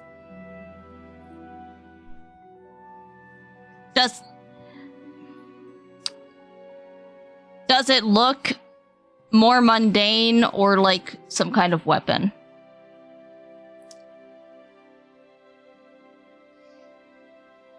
Based on your engineering, I'm gonna say something that can be considered weaponry. You've heard of revolvers and guns before, especially in this world. It wouldn't be too far-fetched for somebody like him to have something like this, but it's incomplete. It doesn't have a handle, it doesn't have a barrel or anything. It's just the frame and the actual revolving cylinder. I think at this point, Briar is more concerned if it is a weapon, why is he hiding it? So she will kind of take a step forward. Her rapier is drawn and pointed. What is that, and why are you hiding it? As you do, he stops fumbling with it for a second, and he, cornered of his eye, looks at you.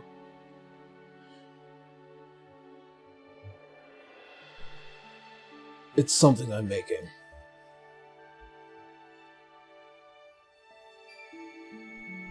And what is it that you're making?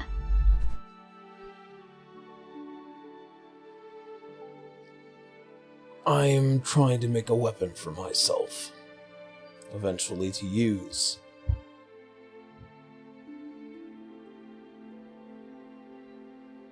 Why do so in the middle of the night, sneaking away? Well, I wasn't going to do it in front of anybody else, let alone Adara. In case you might not know, we're not exactly on the friendliest of terms. Yes, I know. I am aware. So, you can understand how, from my perspective, this does not bode well. It is not a good look. It's So, coming from the most I would like to mysterious hear a person good here. explanation. This is coming from the most mysterious person here, second only to Amun-Ra. Me?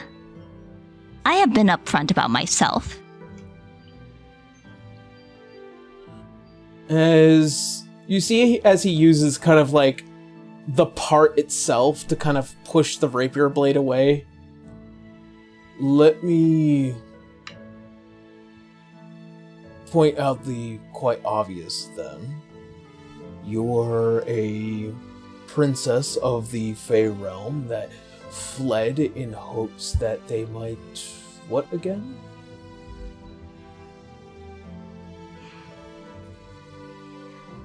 I was forced to flee. My home.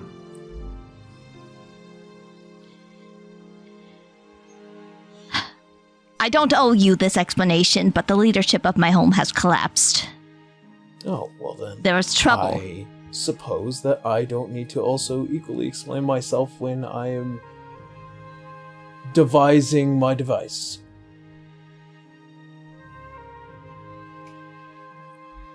You are already untrustworthy. According to what I do know about you, you are of low integrity, of the lowest character of anyone in this group. Why would I not be concerned when you are devising a weapon in secrecy? Because I don't like people being in my business, considering that I have learned my lesson in keeping to my own. You think I'm untrustworthy, but yet here I am, right now, not retaliating, nor have I retaliated against your party or attacked them. I'm doing my best. I'm doing my job. Is that not enough for you? Why did Adara have to go to you to get an apology? Why, when you saw her, did you not apologize to her immediately?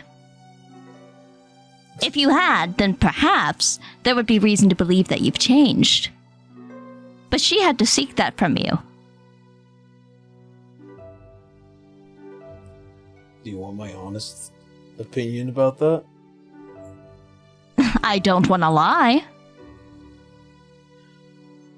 I think a nosy little princess like you needs to keep to herself as well.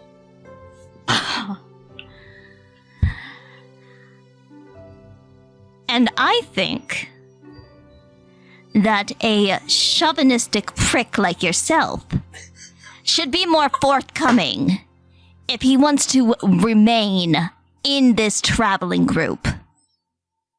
I, for one, would not miss a wink of rest if we left you behind. Well, you don't have to rest as long as everyone else, so there's that.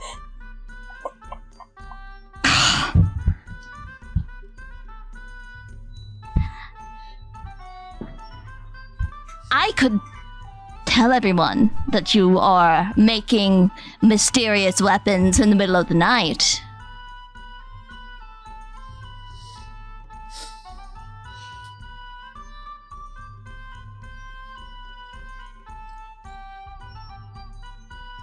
I don't see a reason why I shouldn't.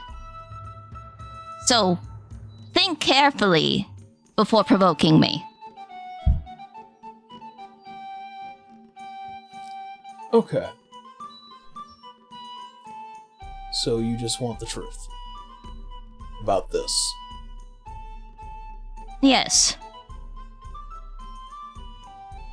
I am creating my own charge blade. Because I don't want to be given one. I don't think I've earned it.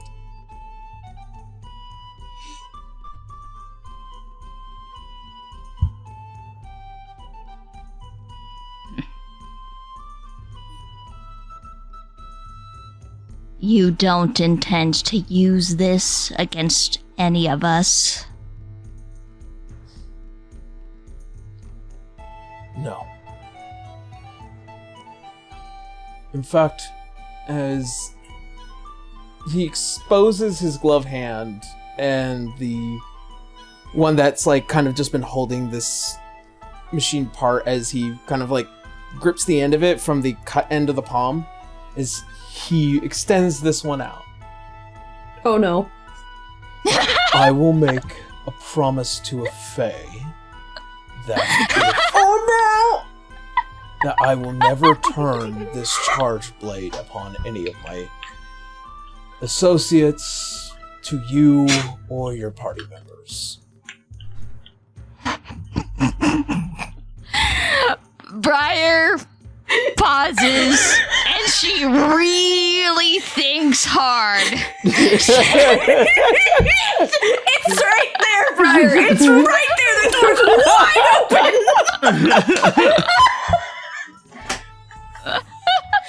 Abel is not there to stop you either. Is Briar gonna listen to the devil or the angel on her shoulder? The devil. From the Bible. I mean, Briar, you did discuss this with Adara. Like, if you want to shake his hand, he falls for it. We shook on this. Briar, You made a I promise think to Abel first. Nope. she did say to Abel that she wouldn't cause a fight, and I think in this moment she won't take advantage of a genuine kind of gesture.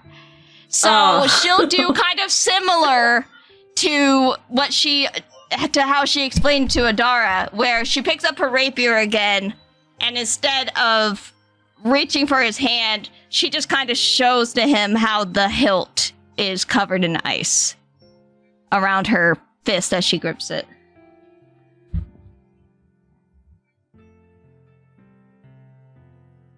Damn.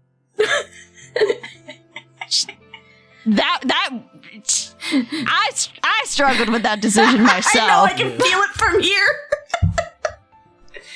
You can see that there is, at first, the smugness on the face of agreeing to something like this, but a lot of the ego kind of slides off for a moment.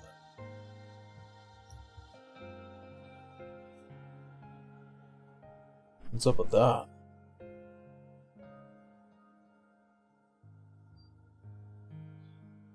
There was some sort of attack.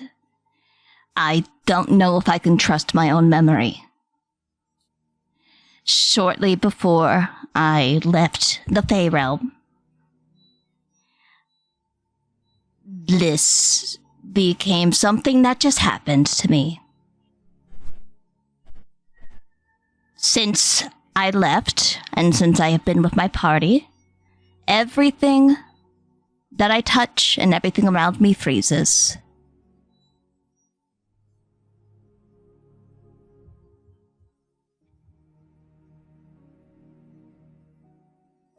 You see, as he leans down and he puts down the device and he pulls off the other glove, you can see on his index finger with what looks like to be the signet ring, that of the Eardsihimmle family. It is made out of this very fine silver. And he reasserts to shake your hand. I am a man of my word. She looks very skeptical right now. Are you sure? Do you want to trust me or not? I don't want to, no, but I suppose I don't have a choice at the moment. Fine. She will hesitantly reach out and shake his hand. Okay. Go ahead and roll me the frostbitten touch.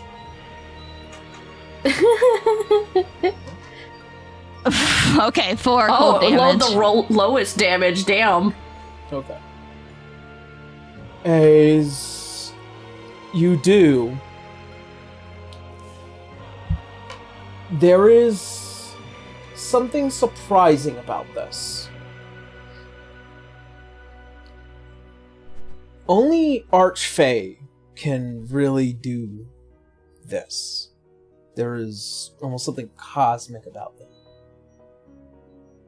But in your case, as your hand wraps around his and he looks at you with no show of pain, as you take note that the ring kind of has this arcane glow, as 4 points are reduced to 2. He has cold resistance! Wow. And Okay. Sorry, I'm looking at the chat. yeah. As he pulls the hand back, you can see now on the palm of his hand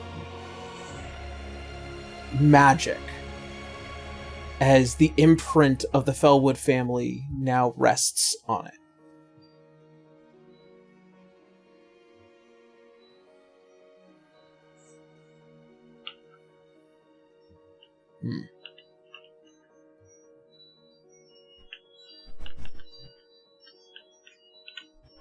Are you alright?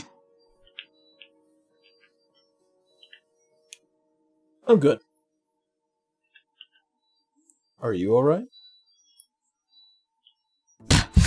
I'm always alright. Clearly.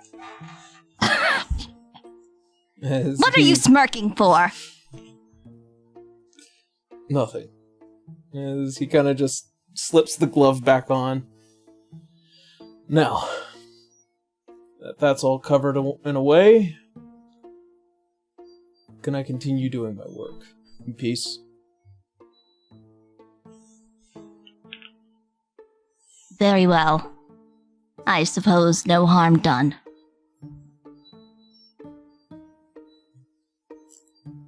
As he then goes back to the device that's currently getting picked back up, and him kind of tinkering and messing with it.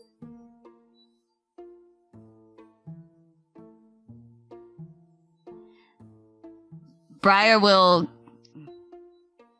kind of just like turn to walk back to finish the rest of her walk. And after she's a few feet away, she will kind of just turn to look over her shoulder and just good night, and then quickly walk away. All right.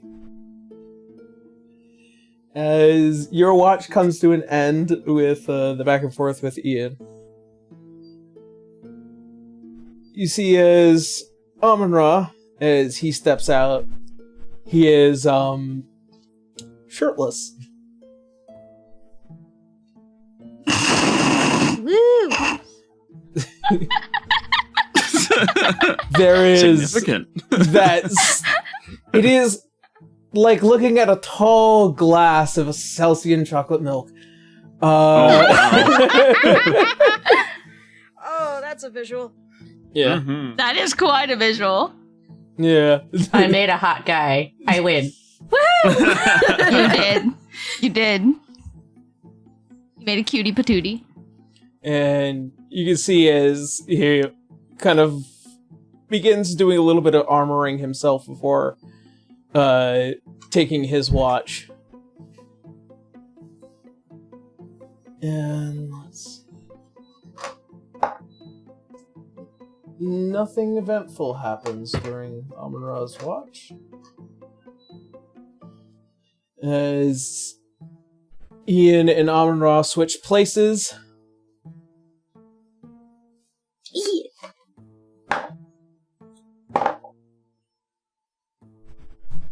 Nothing eventful happens during Ian's watch either, and Abel, as you come out and see the two already kind of beginning the preparations for a little bit of a fireside breakfast.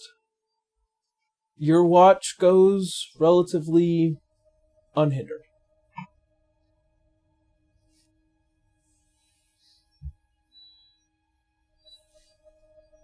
He just kind of watches them make breakfast. I'm not going to do anything other than that and watch out for baddies. Yeah. And Abel, you kind of see as Amon-Ra, like, kind of lifting off what looks like to be the last couple links of sausage. Want one? Hell yeah, I want one. Just breaks it off and tosses it at you. He catches it and he's like, my bare hands? Alright. He's doing this while shirtless? Like all this cooking? No, he's already put his stuff back on, but, like, he sleeps shirtless. Ryback wants it hornier. Horny. Brought out the tall glass of chocolate milk and then put it away in the fridge. Didn't even get to enjoy it. Everyone gets a look, at least once. We're not even at episode 10, y'all. Damn it. We'll get there, Rye. Don't worry. As the rest of you find yourself well rested, those of you who have a point of fatigue, you may now reduce it. And you'll begin to collect yourselves and prepare for what will be the last push up to the surface. That is way too fast. Oh my god. What the fuck, Uzu? That's awesome. Literally. Holy shit. For context, for those listening, in the chat, there is a picture of a glass of chocolate milk with Amon-Ra's horns and tail on it. You're gonna have to release that with the episode. Yes, you are. That's crazy. That's the cover photo now. No context. With your guys' rest now at an end, I think this is the perfect place to go ahead and take a break. Okay. Okay. Alrighty. Man. Well then, that being said, my friends, we're going to take a quick 10-minute break, and then we will be right back for the rest of the session. So, break time. See you all then.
we're back. Welcome back, everyone. How we all doing? I miss my wife.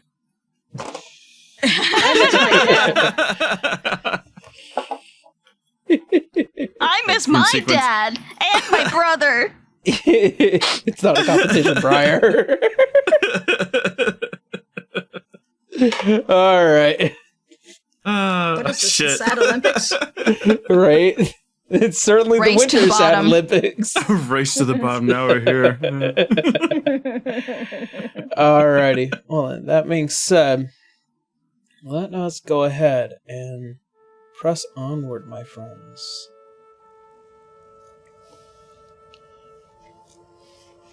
Alright. So, as all of you prepare and pack up, you find yourselves pressing onward from the third to the second. As you guys traverse into the next day, you do so light-footed and with the same marching order as before.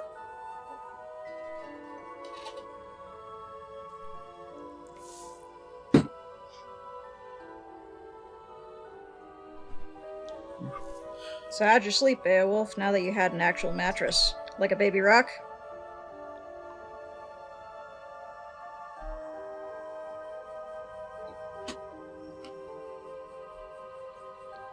Rye, you there?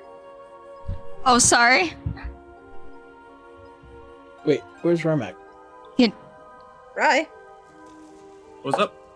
Right? What'd you Yes? do? Why are you walking away? I asked you a question. I'm sorry. What did you ask Anyway. me? Cirrus goes over to Beowulf, just asks, so how'd you sleep?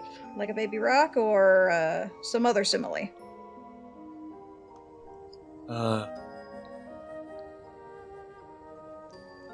Beowulf realizes his eyes are a bit drier than usual. Just a recurring nightmare. Oh, sorry, I didn't. No, I didn't mean to sound so morbid. You asked the question. I'm feeling better. Good, Thank you. good. I'm glad. Maybe we'll have a little bit better sleep when we're out of here. Yes, hopefully. Many questions to be answered that this little dungeon excursion brought up.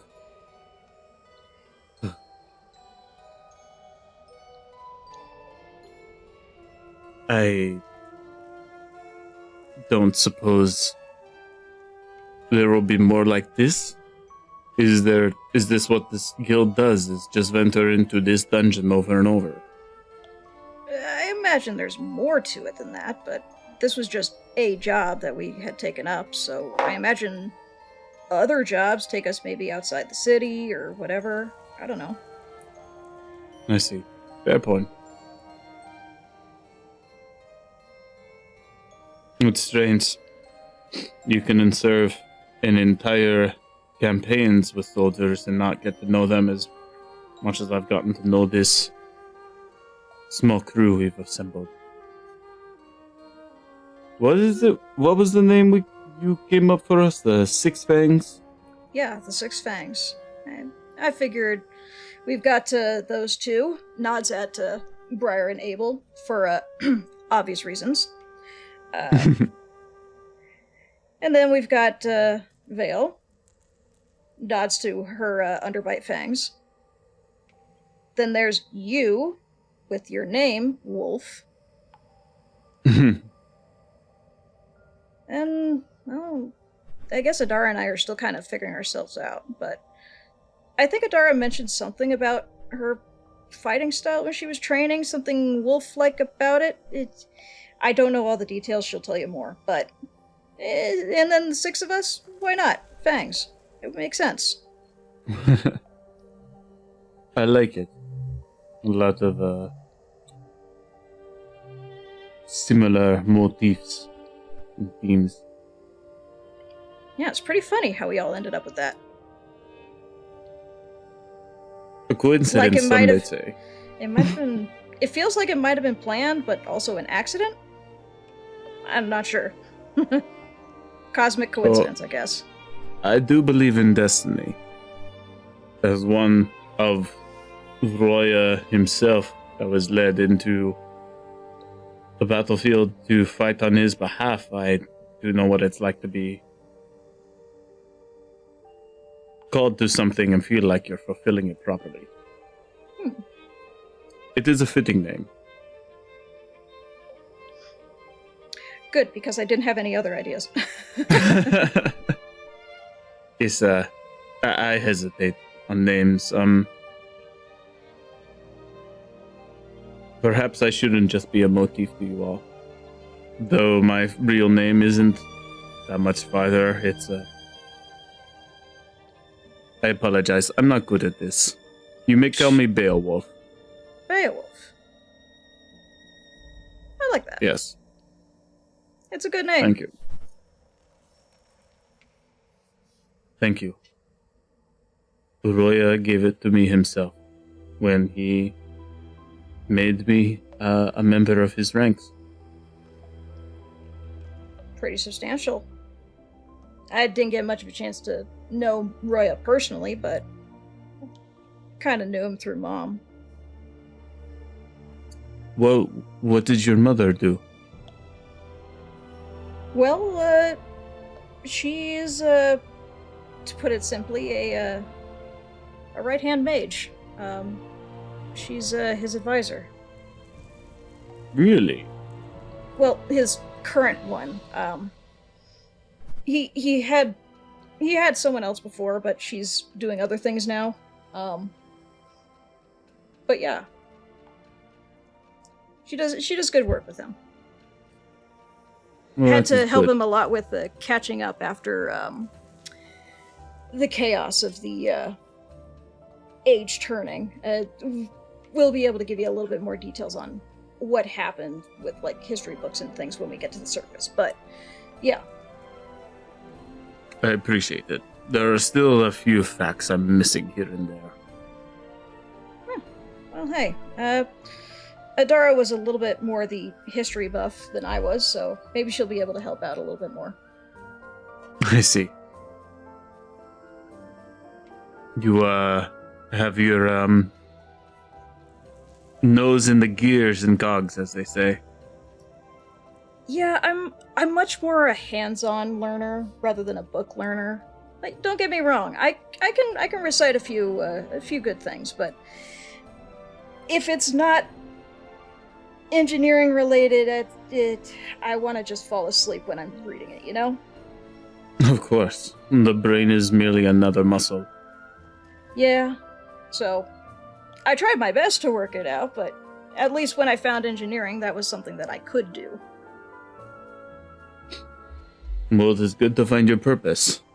I hope you excel at it and create more of those fancy crystal motorized vehicles you have. Those are very fascinating. I would like to try one someday.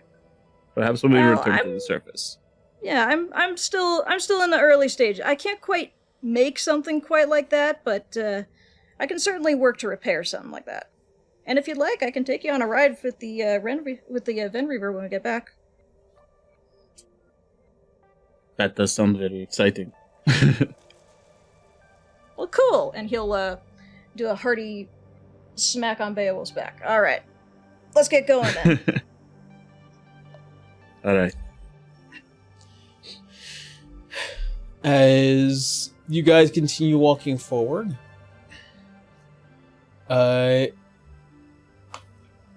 Ian takes a bit of a slower pace as he falls to the back for a bit to kind of catch you, Adara. As he Oh shit. kind of lockstep with you. Did I do something?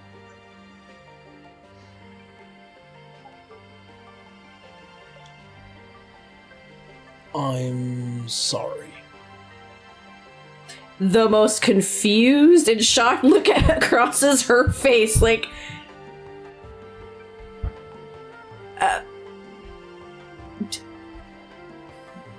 thank you? What brought this up? Nothing.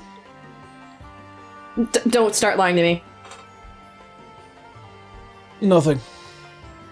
No. Mm-mm. What happened?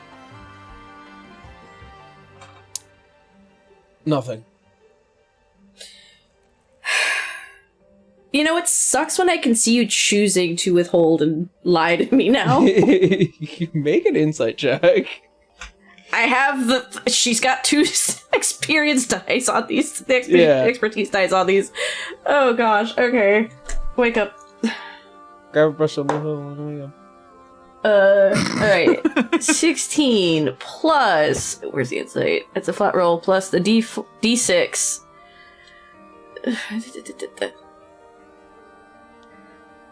Dirty 20.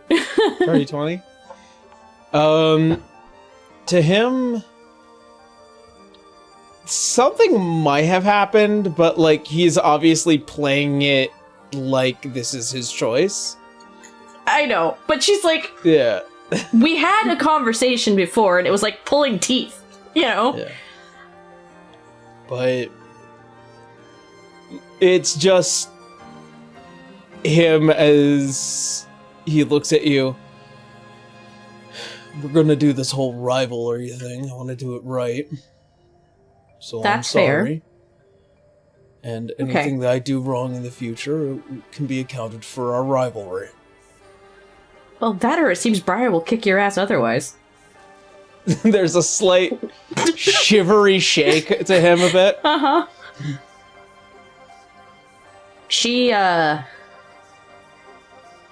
Brother and I had a fight. I had a crash out. She kind of heard the everything about it. So.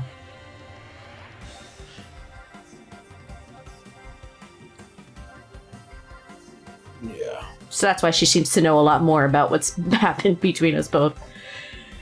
Yeah. But, I appreciate it. That is a good step forward. You've got a long ways to go before I fully forgive you, but it's a good start. There's like this slightly like sour face to him. I don't want you to forgive me. Oh, don't worry. Eventually you'll get there. But, yeah.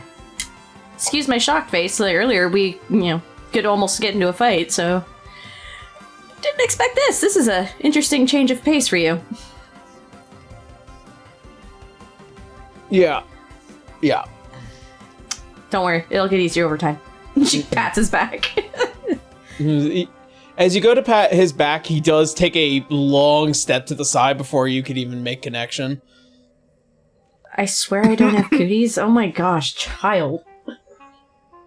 Ew, cuties. We were together for 2 years. Jesus. As he just nods and he walks towards the front end of the party again. Did Briar watch all that? I feel like she, she has those big elf ears. She hears a lot. I don't know. Should I roll? Did Briar hear any of this? I mean, it wasn't like he was trying to be sneaky about it, but like... No, but the fact that you know Briar... You know Adara's all the way in the back and Ian suddenly went all the way to the back. Yeah. I feel like Briar heard her name and started listening a bit. Yeah, and from that point, like, it was just the sound of, like, him apologizing, and that's pretty much where he rounded up to. Yeah. But Badara at least assumed that, for at least at a minimum, gets to understand a little bit as to why Briar went, nah, I'm fucking with you. So, like, yeah, she kind of heard, the everything.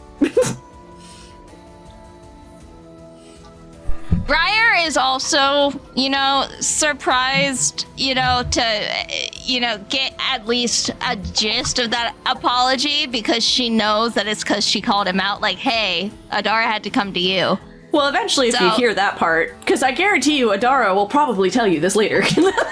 Yeah, so, yeah. This is a later discussion. Yeah. If Briar did hear some of that, and she likely heard bits and pieces, she's keeping it close to the chest. She's focused on just marching on. I think Cirrus, at least being in the back almost, would have seen the look of what the fuck on Adara's face for a second. Just the utter confusion and hearing him apologize, probably overhearing a little bit of that. It's just like, huh? And Adara didn't get angry, so... What happened last night? What happened? What happened? Well, we don't know that anything happened last night. We don't know a damn thing. So that's why Adara's like, what? He would probably assume something happened because it's just like, huh? Yesterday he was this, and now he's this? What? Did you have a nightmare? Do you want a hug? No, but Adara took it. She's just, And he had long since made his way back up to the front of the party. Yeah, if Cirrus is looking at Adara just holds her hands like, just As he makes his way back up to the front of the party, Abel is watching him as he gets back in the marching order that he specifically put himself in to keep an eye on Ian. And then he turns, looks back at Adara, and gives her a, vicious side eye that clearly says, did he bother you? She holds up her hands like, no, just... And then just, no. his whole facial demeanor just changes to a little smile like nothing happened, but there was a moment of real anger there. Aww. Adara will remember that.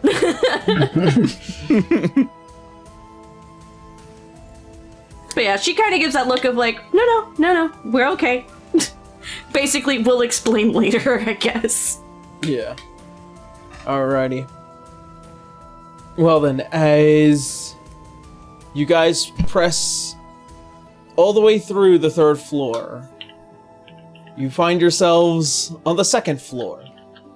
And you begin to see another one of those massive cracks and ravines that go down further into the dungeon itself. This time there is more of a kind of land bridge that connects all of this. A little bit more hardier. As you guys pass through that, you can hear from the bottom of that massive ravine the slight chittering. Oh, man. I'm never going to get over that sound. And you can hear the sound of as rocks being pushed and beginning to fall towards the bottom of the ravine as they kind of...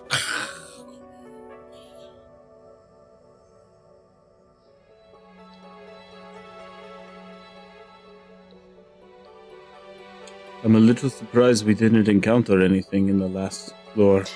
Don't let the universe hear you. Well, to be fair, Ian's group kinda took care of quite a few things, so I imagine that's why. True. I guess I'm just happy to not see any more plumage falling. You and me both.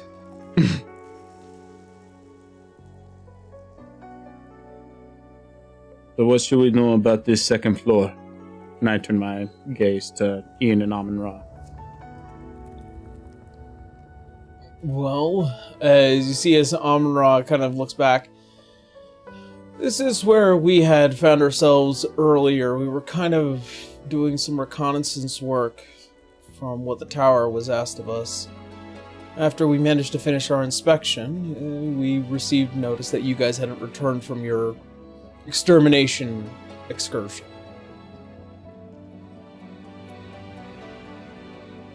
So, pretty much around here, it's the same as it is. We can kind of expect those little nasty, ankle biters to hopefully pop up, and they do, as he kind of mimics the idea of, squashing a bug with a boot. Kind of looking around at this area, what do I get from the environment? Is this like a massive cavern with walls, or can I even see the edges in here? You can see the edges. It's kind of like a little bit of a tight space with massive openings that go into that ravine, but it like kind of pushes up against the wall a bit, and then it breaks into small sections of rooms and whatnot before leading up to the first floor, which is technically the surface.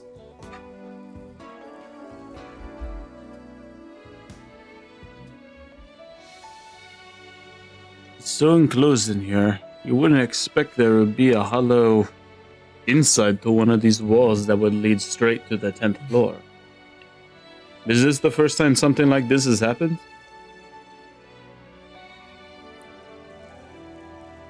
And you see is like both Ian and Amon-Ra like kind of look at each other and then look back. We don't know. I see. Yeah, they're just as fresh as you guys.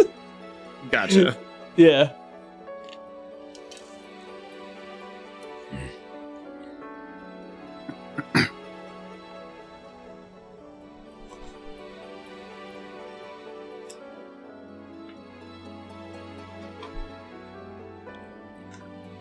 So, anything we should fear on this floor, or is it a pretty straight shot to the surface from here?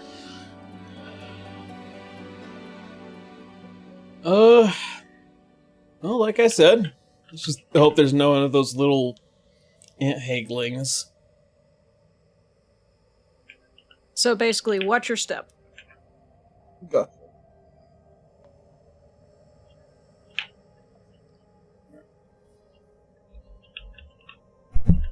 I feel like we've encountered more in this dungeon than we were supposed to anyhow, so maybe just better to keep an open eye. Yeah. Agreed. Alright. Oh, let's get to it. As you push onward,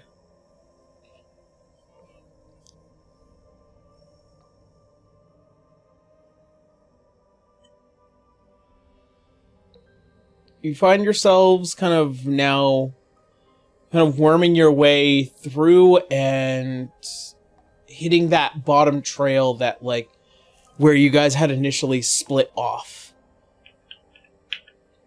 In what seems like this last and final leg, there is just this breath of, we're almost there.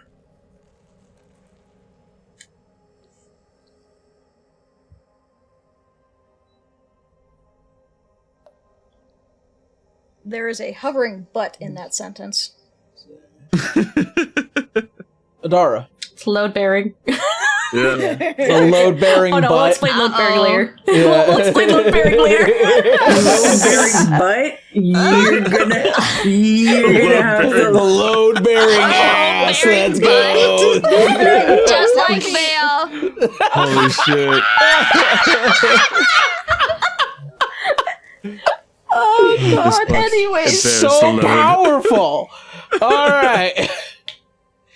What about Adara? Sorry. You, Adara, feeling the confidence as you're stepping forward, you feel a chilling wind as it kind of almost reaches to the back of your neck. Like This- a chill going up her spine. Yeah, it's... Ugh. It is strange. She'll stop and then turn, like, look over her shoulder to see what's going on, if there's anything behind them. As you turn around, it is haunting.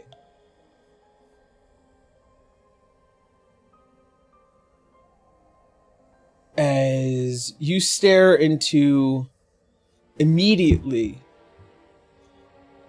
a pair of starry red eyes. Immediately just says shit really loud.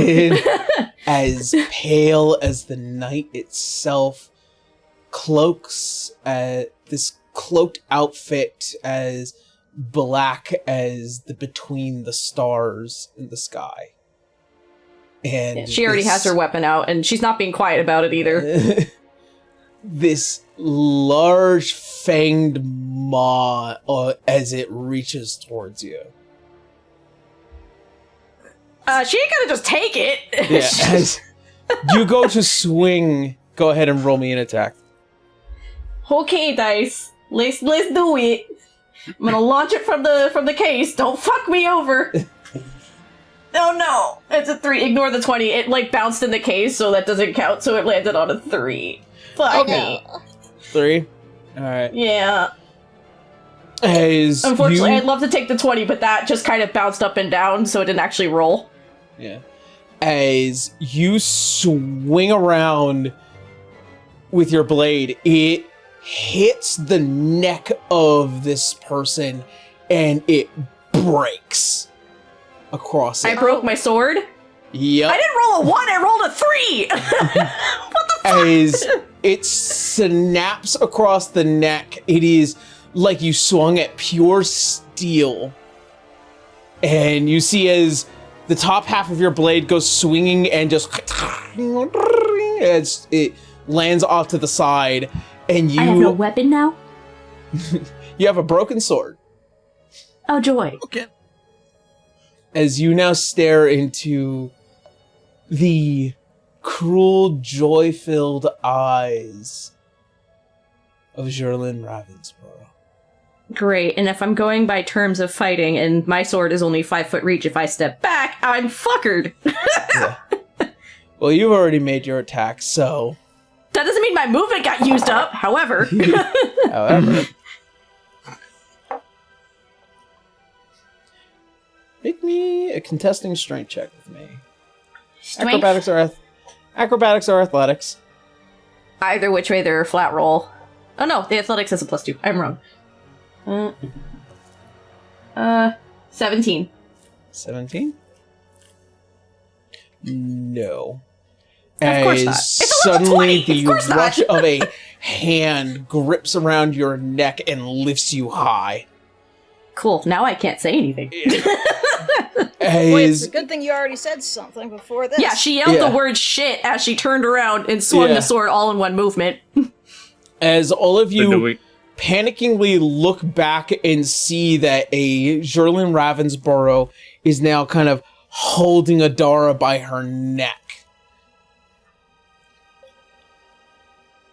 Cool. Hello, all of you, again. Now, I have a promise to keep to you, but I need you to come with me now. I am tired of wasting my time down here, and I have wasted more than enough going after you. But, in due time, I'll try and approach each and every one of you in order to handle whatever messes that need to get cleaned up. So, can we quicken this, Wolf? Let her go. And I will come with you. No. Like I said, I have a promise to keep. What is this you want? What is this promise? Well, I said I was Why are going you to skin doing her this? first, but why am I doing this? Oh, that's the easiest thing that I can tell you. Because I want to. This is all a task just for me to fulfill, and I want to do this. This is for me to do. And I need you to stop wasting my time. Haley believed in you, you know. I suppose, yes, at one point, but it's not Haley that I was ever bothered by. It was Roya. In case you might have forgotten. It was him that decided that this magic that we created didn't belong to either of us or me. And Can So I you breathe took at it all? for yourself. yeah, you can somewhat breathe. It's a little difficult, but you can okay. still breathe. Yeah, I would say she's fighting. I'm slowly approaching during this time because I want to try and save Adara in whatever way I can, but I'm slowly approaching Jurlin at this time. You see, our society, our rules, whatever Lumerians had once held is no longer there anymore. They spent the past 5,000 years fucking off. And I had to pick up a lot of the pieces, but that was just right before that royal guardsman decided to take the head of my husband and trap my daughter away. So you betray your family? Haley, who was like a sister to you? My son, who your curse banished for millennia? When we took you in like family.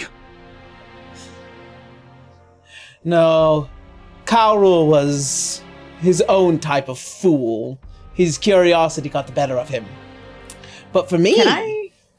Nope. For me, I felt more abandoned by this so-called family when it was decided that my findings, my research, my magic was denied a choice. And so, I give it to mortal men. I give it to mortal women. I give them the gift of Lumerian magic, and what is it that I was rewarded with? Banishment. To be cursed.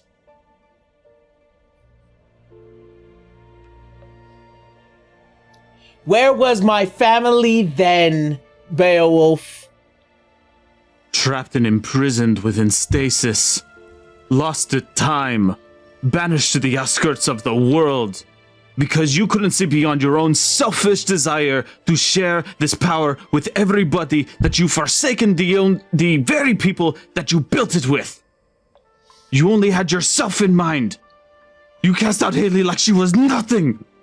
You sat and watched my son suffer for 5,000 years! Do you know how old I felt for the first time last night as I saw my soul frozen in time with this damn blood in me, with the witch oil that seeps in my veins and the slime that crawls through my brain still? What your cult did to me. And we betrayed you? We betrayed you?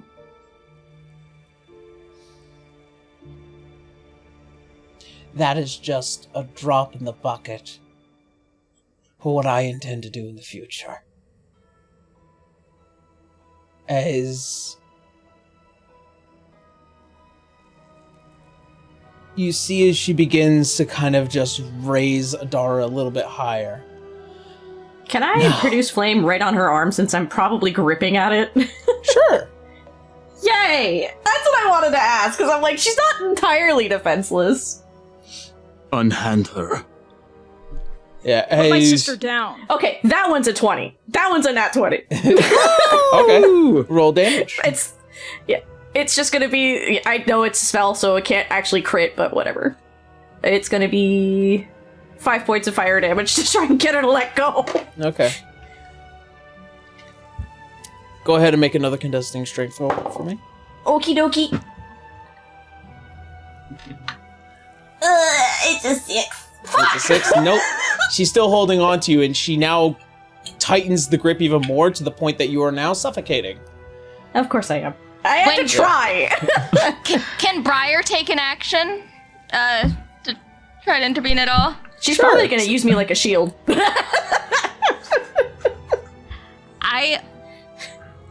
Briar's gonna try to face step and bring her hand to her neck Okay. The Go the ahead. lady whose name I can't pronounce. Jerlin. Go ahead and Jerlin. as you turn into just a mimic of ice before it all shatters away, and like a blast of frosted snow as you go and reach out, go ahead and make an attack roll. Okay. Should I just roll the frostbitten grabs? Yes. Since that's what I'm attempting to do. Okay. Ooh. 21. 21. Let's go. You actually hit her, surprisingly. 21? Holy shit. And like right on her throat too. Yeah. Icy hot. You do, as you grip the throat, as it creates this kind of imprint of cold before... go ahead, Adara, make me another contesting strength check. Please. I'm gonna... Can I take an action? Oh, fucking hell, And try it's to an help her? 8. It's an 8? Well, I Yeah, did roll you're lower, rolled. so... And You rolled lower? Yeah, I rolled lower. Shit. As she drops you and she takes a step back before kind of breathing in, and as she attempts to breathe out, just this puff of cold air comes out. She hits the ground and is just gasping, but trying to immediately scramble backwards, but looking back at Briar like, get away, get away, get away. Yeah, Sirius You won't be taking either of them. As at this point, both Ian and Amun-Ra have kind of also flanked each side.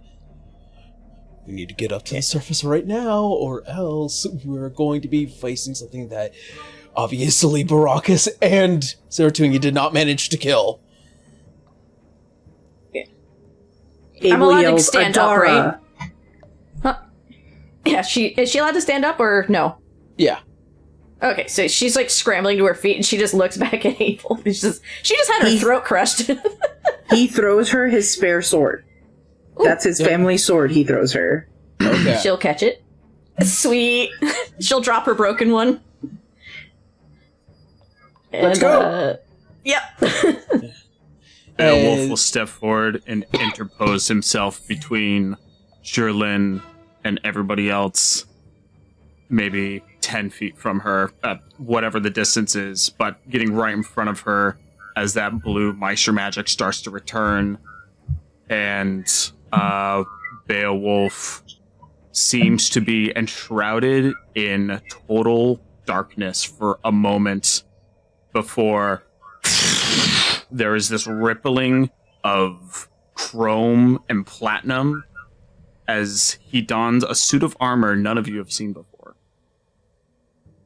bearing the sigil of Lumaria cascading across his front side, this half-plate with wolf motifs on the shoulders. I'm sorry, Fancy. Lo-Fi. and the knees. Funnily enough, I drew him up before any of that motif stuff was brought up in the game. We all just kind of converged on it's a woo time, okay? Yeah. A woo time. It's a woo time. And I have this dark cobalt blue helmet that has this almost fanning cascade of crystals, kind of like a feather on a helmet would be. There is Here you instead a go. cascade of crystals. Yeah. I put it in the chat and for this everyone deep else. cloak. Yeah, Oh, yeah. that's what I look like. Cool. And summoned into my right hand is this massive greatsword with a second set of crossguards, and you can see it's actually the broadsword inserted into a larger sword for a sturdier grip strength. Okay. As he wields it, and I activate my... the one thing that I can do. You know, The one thing. yes. One thing. yeah, Meister Magic. I burn another spell slot or a point to get that +1 to all my shit. All right. And I can wear my breastplate for the first time. My AC is finally better. All right. As you interpose yourself between her and the rest of the party, she smiles and just laughs, just I haven't seen that in a long, long time. Oh, that is almost memorable. If it mattered to me at all. As she just merely opens her arms out. Come on, soldier. Come on. Did we not just tell you not to do this, Beowulf? No. I have a Wolf, lever, question. let's go. Beowulf is staring her down. I am Beowulf Dustermund, the Dark Moon of the 3rd Fleet of Lumaria. Lieutenant Colonel Toroya himself, and you shall not hurt my family again! And I will charge. Oh, shit. Fuck. Aww. As you go to charge, go ahead and make me an attack roll. I'm gonna die. You acted before any of us could. That's a 23 to hit. 23. Let's go. Quick question: Is this weapon enchanted? Yes. It is. All right. Yes. As it drives through her gut, and this is considered a critical because it is truly a means of just come and hit me. As you do, you see as she reels over a bit and she coughs up blood onto your armor. Oh no. And as you stand there as if you have this confidence of defeating this monster, just the low-lying laughter.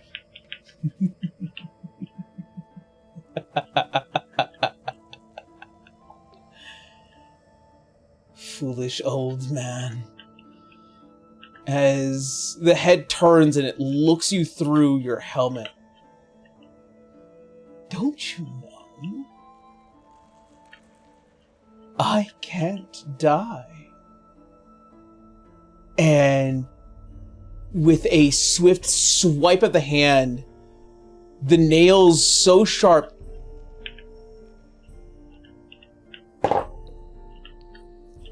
as it cuts through rings and it cuts through metal as it hits your throat. It just...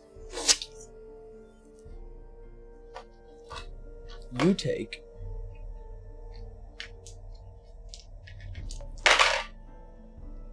Uh-oh, that's a lot of dice. She just auto hits. Yeah. Remember, Well, no, she's... she rolled to attack. She did beat your AC. Well, I have spells and stuff. You mean What'd a she roll? reaction? Yeah, I do. That is true, Aaron. That is very true. All right, what do you do? I'll cast shield, I guess. Boost my AC to 21. 21? Doesn't matter. Nope. It's way over 21. Okay. This is level 20. This was a 27 to hit. Ouch. Sheesh.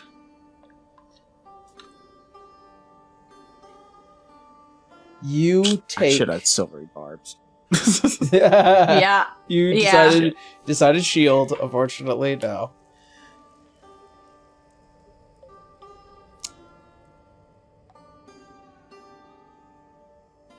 You take 18 points of slashing damage as it cuts your neck. And your consciousness begins to wane.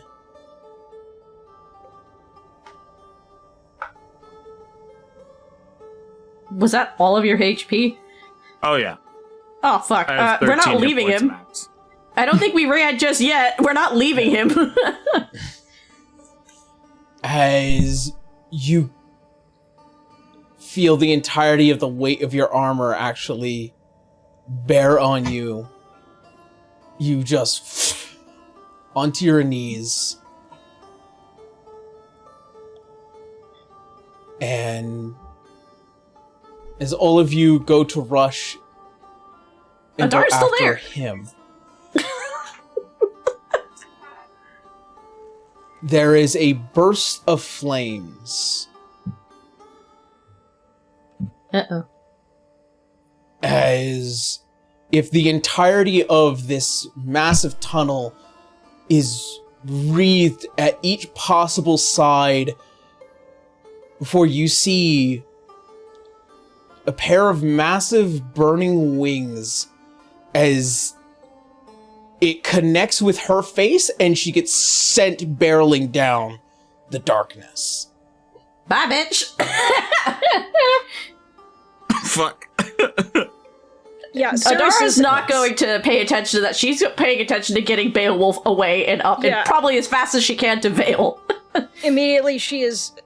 Sirius is helping her just carry Beowulf away. And as you see standing where they have now interposed themselves between the figure in the dark, the massive wings, as well as what looks like to be this large golden white cape, and the burning hair as it turns to look at all of you. And Adara and Cirrus, you see the face of your father. And Adara, She can't really speak right now. Adara, I need you to make me a wisdom saving throw. Wisdom? Mm-hmm. Wisdom is a +1. Okie dokie. Oh, natural 20. Natural 20. For Nice. a moment, you feel your heart somewhat sink. But something more visceral tries to surface as flashes and images of a tall, dark, charred figure standing in the middle of a street as a world on fire, as you sit there crying in fear as to what you see around you before snapping back to reality.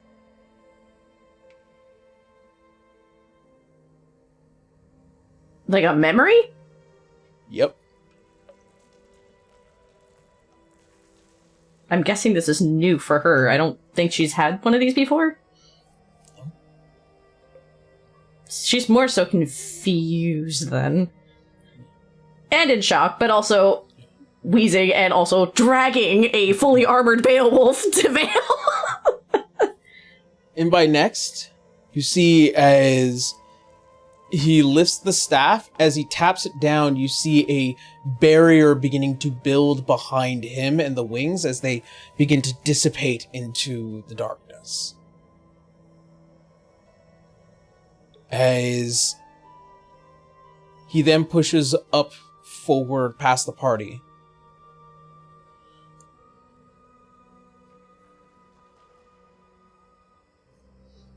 Like he's He going what? back up the tunnel, or he's going down. So he cast a barrier and now he's leading the way? Yes. Okay. Adara is staring in confusion and then looking at Cirrus in confusion. Sirius just opens his mouth and just. See, he, before you could even say, he's... We will speak later. How funny. I can't. Beowulf still needs to be healed. So he's just kind of bleeding out in Adara's arms right now. There is a small fountain of blood gushing from my neck. You know what? Sirius has room in his vault. He's probably going to try to pack Beowulf's armor away just so that they can haul him a little easier. Unfortunately, you can't take another Meister's No. armor. No, I had a feeling. I was gonna it's say, Alright, like, never mind. attuned to bonded out of them. my vault. As he passes by you, Vale. You see he looks at you with the assertion of, do your job. And he takes a step forward a bit as he lets you go to tend to Beowulf. Does Adara notice that? You see a man speaking to a tower mage. That's my dad. What do you mean, a man? You That's see my your dad. father talking to a tower mage with just a nod.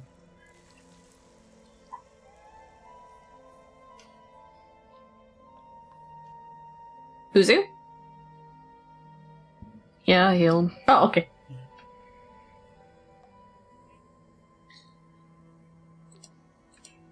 As you close the wound, you, Beowulf, coming to the immediate consciousness of the world. By the way, you also took another point of fatigue because your hit points dropped to 0.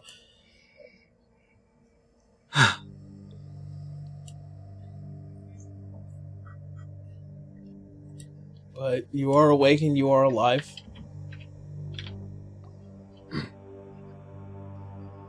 I stand and I'm looking around frantically for Shirlin.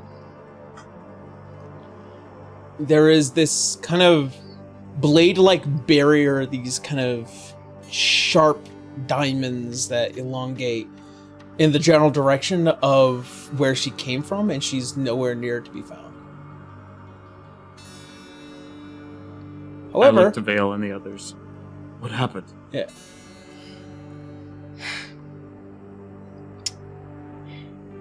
Ignis Brimlight came to our rescue. And I assume I see him now. Yeah, you do see him as he kind of stands there and waits for all of you to kind of get your shit together.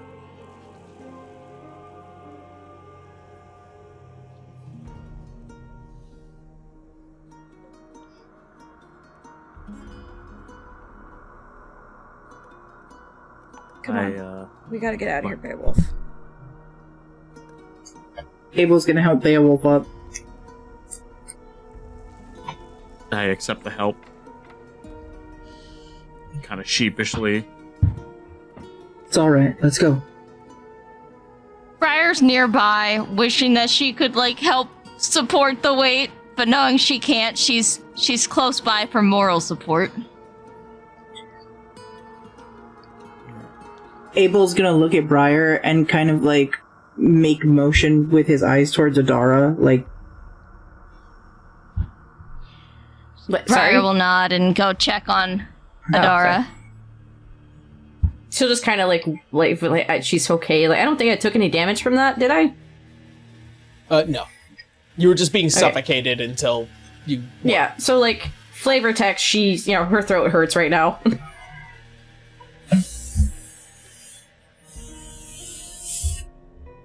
Are you okay?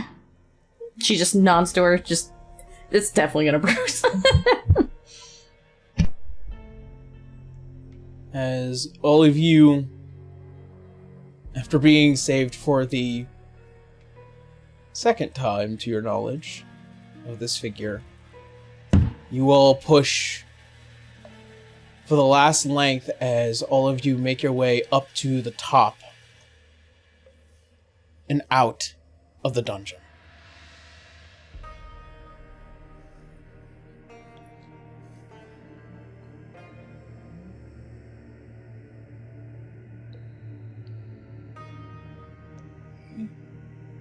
I'm a little too rattled to speak. I'm very confused. And I guess Beowulf would at some point check in on the twins. You okay? This must be quite a surprise.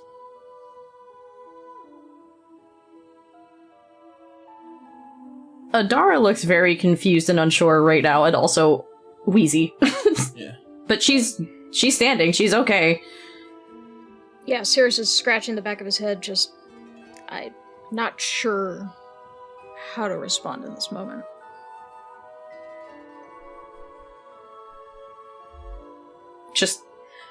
Adara's looking at you where you got hit with like this look of just like defeat and worry and guilt at the same time, though.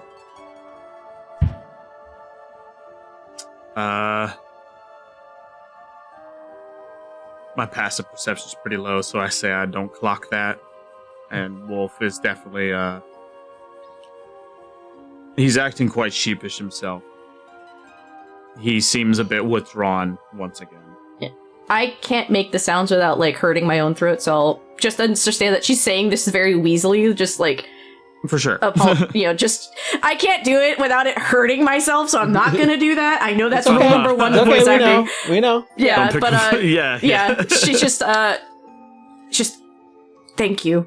She knows that he tried to get her out of that situation, and same to Briar as well. Wolf will hear that, though, and place a hand on her shoulder and make sure he's making eye contact when he says, always. Yeah, and then Adara looks also over to Abel while holding his sword, just also with a nod, like, thanks. She's a little sheepish about the sword shattering. I didn't want you to be without a way to defend yourself. Yeah. She's not saying anything to her dad. She is unsure of what to even say right now. He's gonna put his arm around her shoulders. Because he can tell she's distressed. Oh, 100%. Vale. You see as Ignis goes to approach you.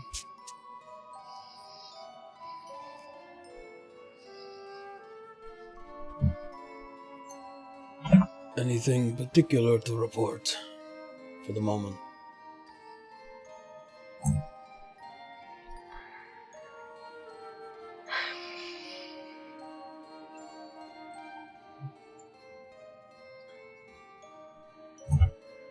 Under her breath, she's just...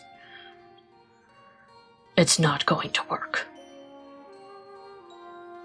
Her hands are balled into fists, and she's just really mad right now.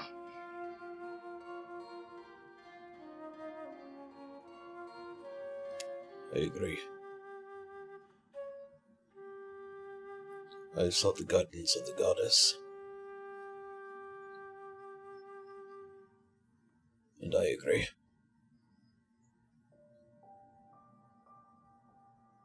How would you approach this? Talk to them. And tell them. She obviously has, like, more that she wants to say, but she's biting her tongue because everyone's around right now. Yeah, I was like, we're like 5 feet away. She doesn't trust herself to keep her voice down. Mm.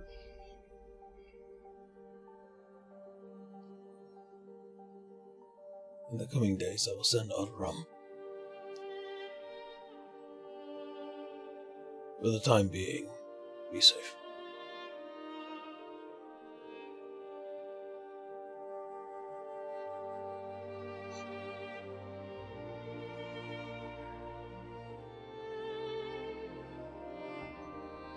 I'm very sorry. I did not understand what he said. Oh.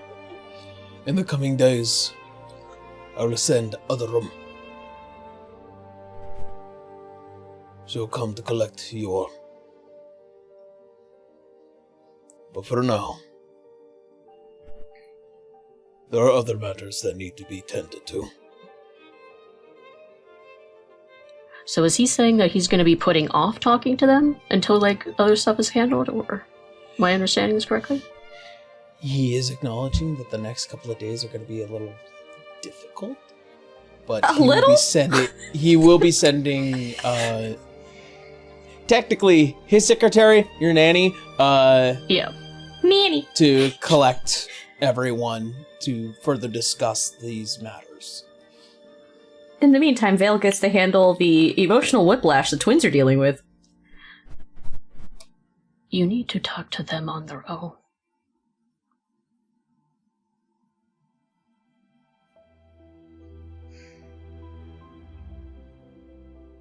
Wolf is paying pretty sharp attention to Vale and Ignis now. Yeah.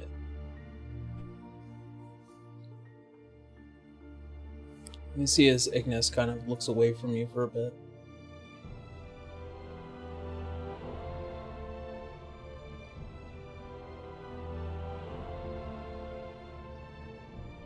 as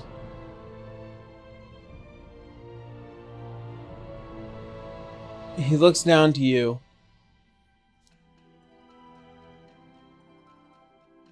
And just this very dead-eyed look. Lady Karen, clear the room. And then he looks at you two. You two stay.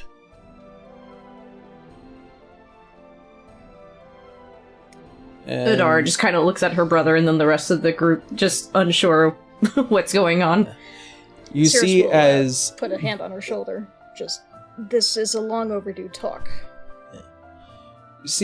the old guard here, Karen as she approaches. Right, come on, a lot of you. I'm relatively sure your guildmaster will be happy to hear your imminent return. As you see, she walks off with the spear, kind of guiding the rest of you away. I don't move until I get confirmation from Adara and Sirius that they're okay with this. Yeah. Beowulf Adara just- holds gaze like, do you want us to go? We will stay if you want. There's a silent, reassuring nod. He's our dad. He's not gonna hurt us.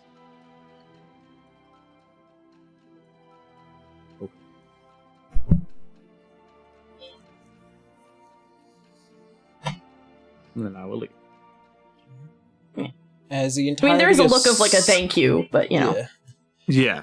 As the entirety of Section 3 is cleared out, as all of you are made to be handled outside of the room of the tower, you all notice that it is just beginning to fall into twilight to the south. And as for the two of you, you stand there in this massive room, the hole behind you now resealed and protected. You see as he kind of just walks around a bit before reverting the staff into this phoenix-like cane that he lets ball under his hand. And you can see he begins to kind of lean on it a bit more. You're hurt?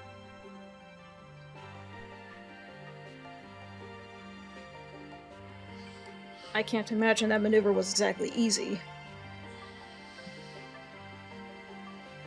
How far away is he from the twins right now? Let's put a good 5-10 feet between you two.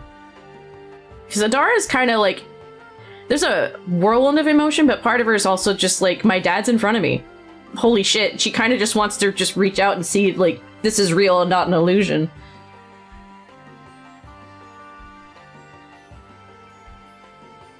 It is an injury, yes.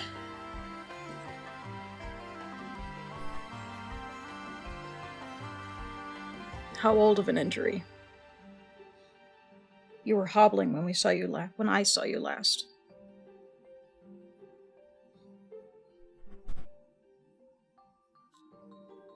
Older than you know. Older than I am willing to care to admit. Circe will nod. That's sufficient for now.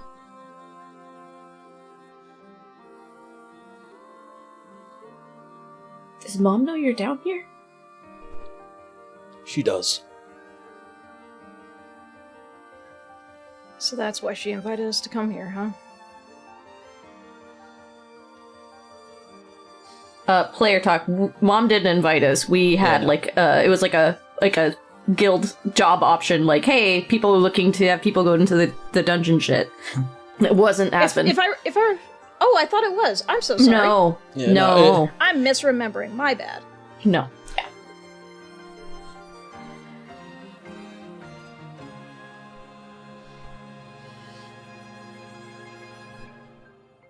I'm sorry.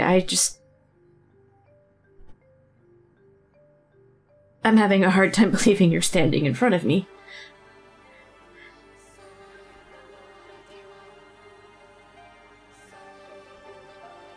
I'm sorry to say, but I'm a bit having a difficult time as well.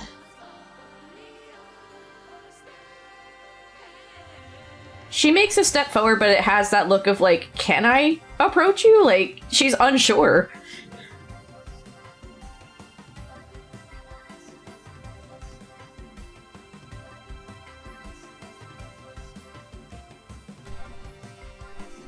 He doesn't give the openness to do so. Not at the moment. Yeah, that hurt. Damn.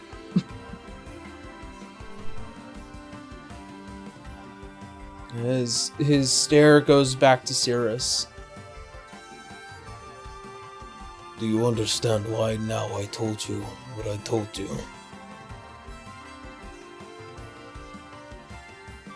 Why I told you to leave, both of you.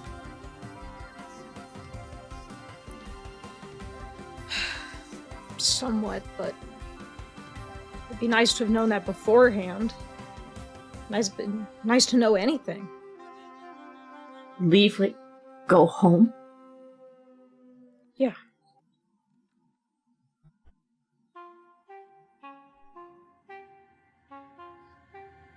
In case you might Last I not saw have... him, he told me to go home, and likewise you, so...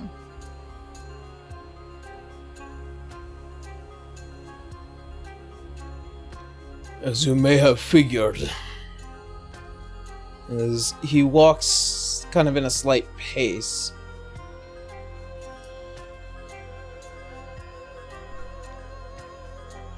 I did not want either of you to be dealing with this matter.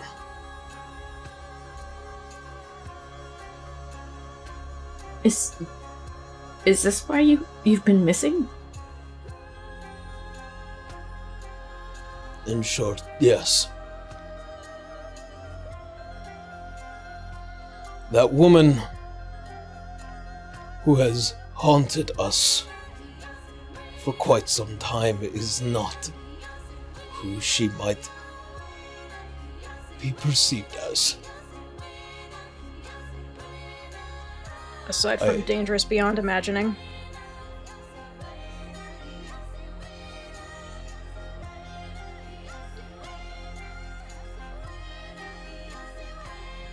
To start from the beginning,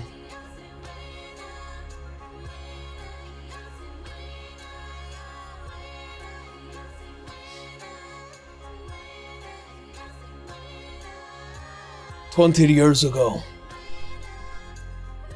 I was asked, amongst 60 others, to conduct an expedition through this dungeon.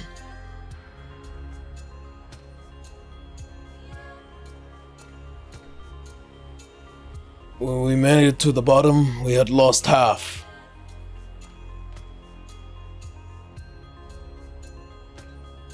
What we found is something we have always assumed to be a sealed away evil. One that I dare not speak now. Cirrus there- has mild panic on his face. Was Whatever- there a crystal pavilion by any chance? You see that there's a slight interested look on his face. That is not what he was talking about, but that does bring something to his own mind. No. We found a tomb at the bottom of this dungeon.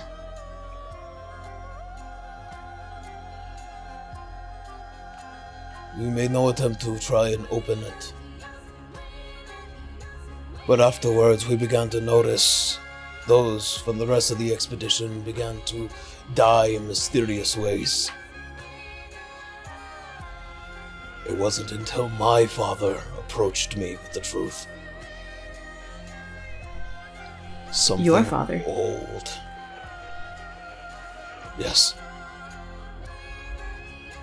lord of the entirety of the Fire Realm.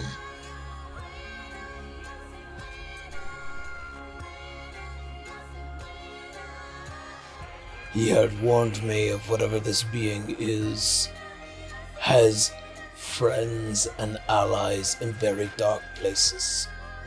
And as such, I had to make a decision.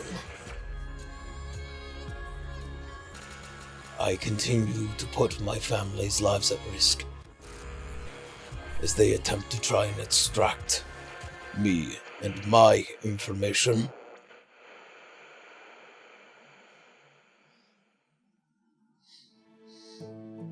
Or I do the one thing a father should always do, and that is protect his family. And we never get to see you again? I did not sit upon my laurels, Adara. Never said you did. I have tried everything to come home.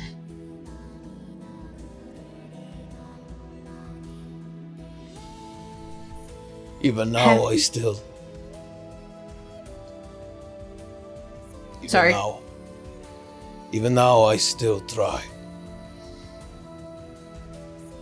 But things have changed. You are not under the safety and the protection of Lemuria.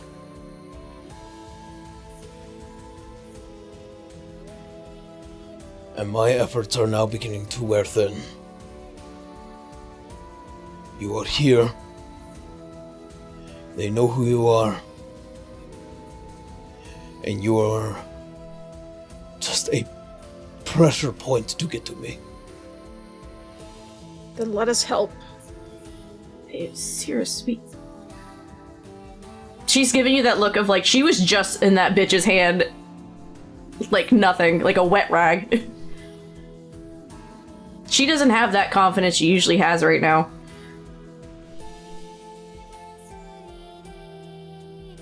Circe will take a deep breath and just... But the alternative is that we hide for the rest of our lives. We gotta do something. We're not children anymore.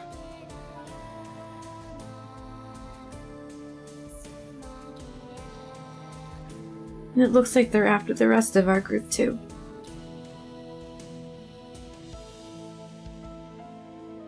She knew about all of us. Except Vale.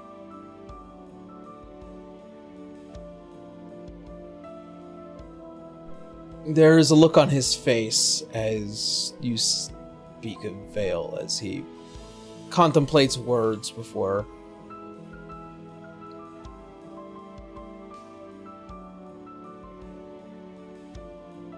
I do believe that there is a way to handle this situation better.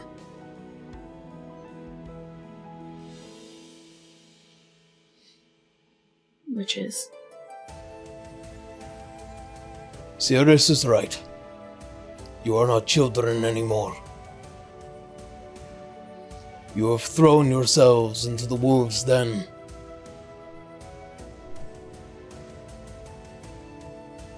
Therefore, I cannot stop you any longer from doing what you must do. We never meant to make your job harder. We didn't even know. It doesn't matter anymore. We are where we are now. And we cannot escape from crossing fates. No. And there's others that we've unfortunately unleashed. You remember that crystal pavilion? It's also a vampire. Yeah. There was a woman there, sealed in crystal. The runes said that she might have been a friend, and we didn't think to figure out whose friend. Oh. We would know the name, actually. Costella. Beowulf did tell us. Yeah. Oh, thank you. Sorry about that. Yeah, no worries. Slides note across table. I was just thinking about it too. I was like, oh shit, this is half the problems we're dealing with right now. Yeah. Is Jerlyn. Yeah, so Adara would mention Costello the Bloody Hand, and then just, we have to tell Mom.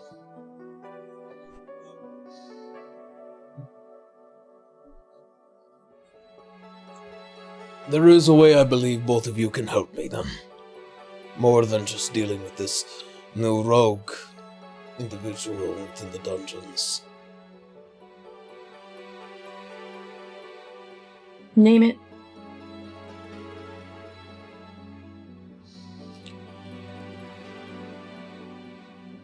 Myself and a group of individuals beyond the expedition helped build this city.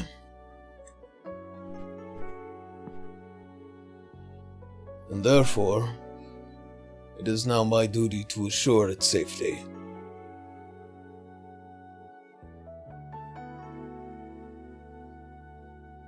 I am going to employ both of your help and your party and figure out the mystery and why these people come after us and what this dark force is. Adara gives him a nod, and just on one condition for me. Just so I don't feel like I've been going insane. Have you been visiting us back in Lumeria?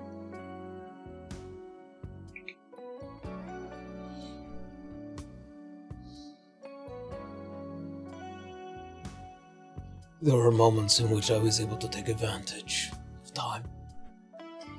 And Adara immediately, elbows Sirius, going, I told you. You did. We miss you.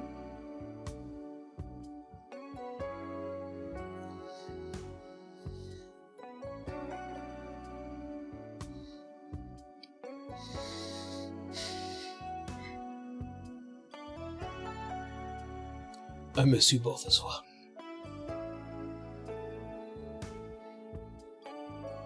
But for now, I believe you have allies to tend to. We do. I think you'd like the rest of them. I will meet them. But first we need to collect ourselves. Yeah, again, she's been speaking through Wheeze this whole time. So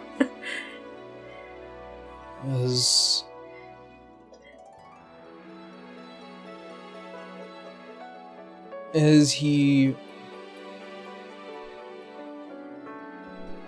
stops the pacing, and you see as the cane kind of just again as it taps the ground,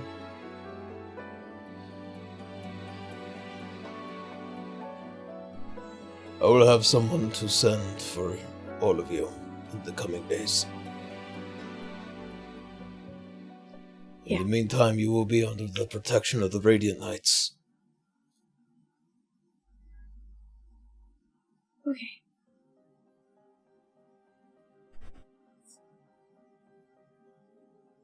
Just don't be a stranger this time. Please. I can't take it if you do that again.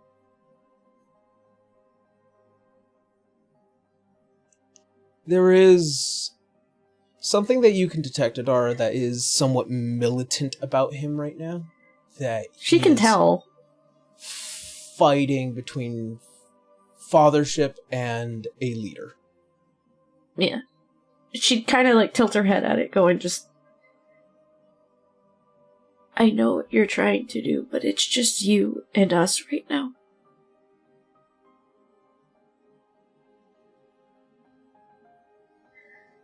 And I know you're trying to be very tough right now, but my neck was just in the hand of a crazy lady.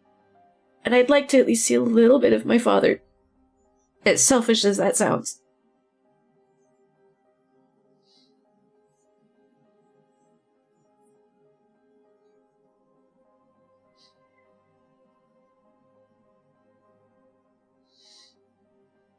You see as he quietly approaches, and as he places both of his hands on each of your shoulders. You've both grown up. Yeah. It burns me. It burns me. I did not get to spend such precious time with both of you.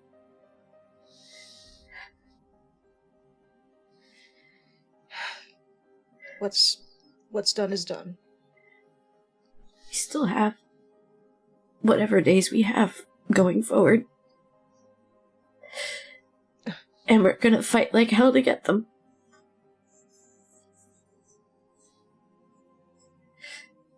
Mom is very strong.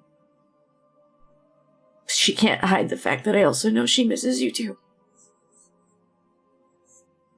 You need to go home soon.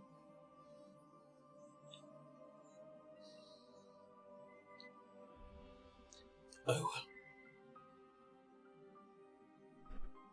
We'll hold you to that.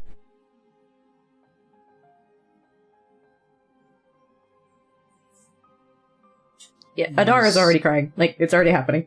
She cracked. As he lowers his hands, picking up the cane, and he just makes his way out of the section. And she just takes Sirius's hand in hers. All right. Moving forward. Yeah, but you owe me one. I was right this whole time. If my count is right, I think I owe you 20.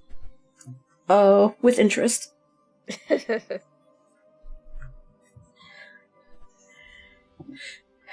She's trying to be funny because she is an emotional wreck. No, he is too. He's just trying not to let it out. Hide the emotions behind humor.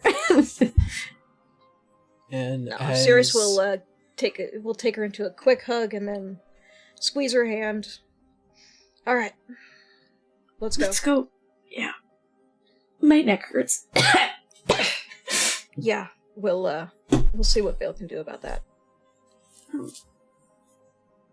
As the rest of you see as the door opens, the passing of this man, he has regained the regality of his position. Mm-hmm. And again, as he passes by you, Vale. A word. She nods. And kind of pulling her off to the side. I will have radiant nights. Keep an eye on all of you for the time being. Do not be surprised.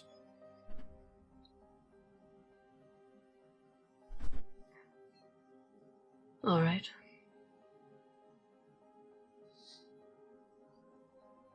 We will speak soon. Very well. As he then looks back to the rest of the party. Buona fortuna. And turns and makes his way into the tower. We'll turn and go to Adara. Who? She Both just- of them I'm- are I'm coming up. Adara No, is actively no. crying. Adara's actively crying. Sirius is holding it in, but boy, his eyes are a little bit red. Her.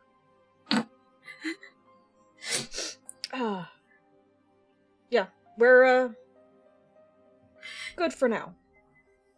Boy, do we But, have a lot to tell you guys. Do We'll you need a hug? Adara just nods. She's just... Fuck it. Yep, Sirius will push Adara into Vale. Go on. That is a very tight and very warm hug. Aw. We'll hug Adara and then, like, gently brush a hand, like, over the back of her neck to do Healing. Thank you. No, that fucking hurt. But I'll also hold out a hand towards Cirrus, like, as an offer just to do a hand squeeze for a moment, or if he wants to join the hug for a little. He debates for a second. It's just, why not? Your sister is very fragile right now. Yep. Big hug. Big hugs. I hold the twins. All right. Yay! And just Amon-Ra like. Fucking hell! And with that is where we're going to go ahead and end today's session. Yay! See, I told you, Tara, it was only a matter of time.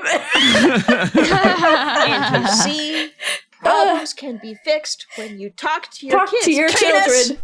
Citra wins again. That legitimately was the conversation that Ignis and Citra had, where it's just like Talk to your fucking kids. it wasn't just that; it's just like how is this supposed to be approached? And so, like when he's telling Vale, it's like I sought the guidance of the goddess.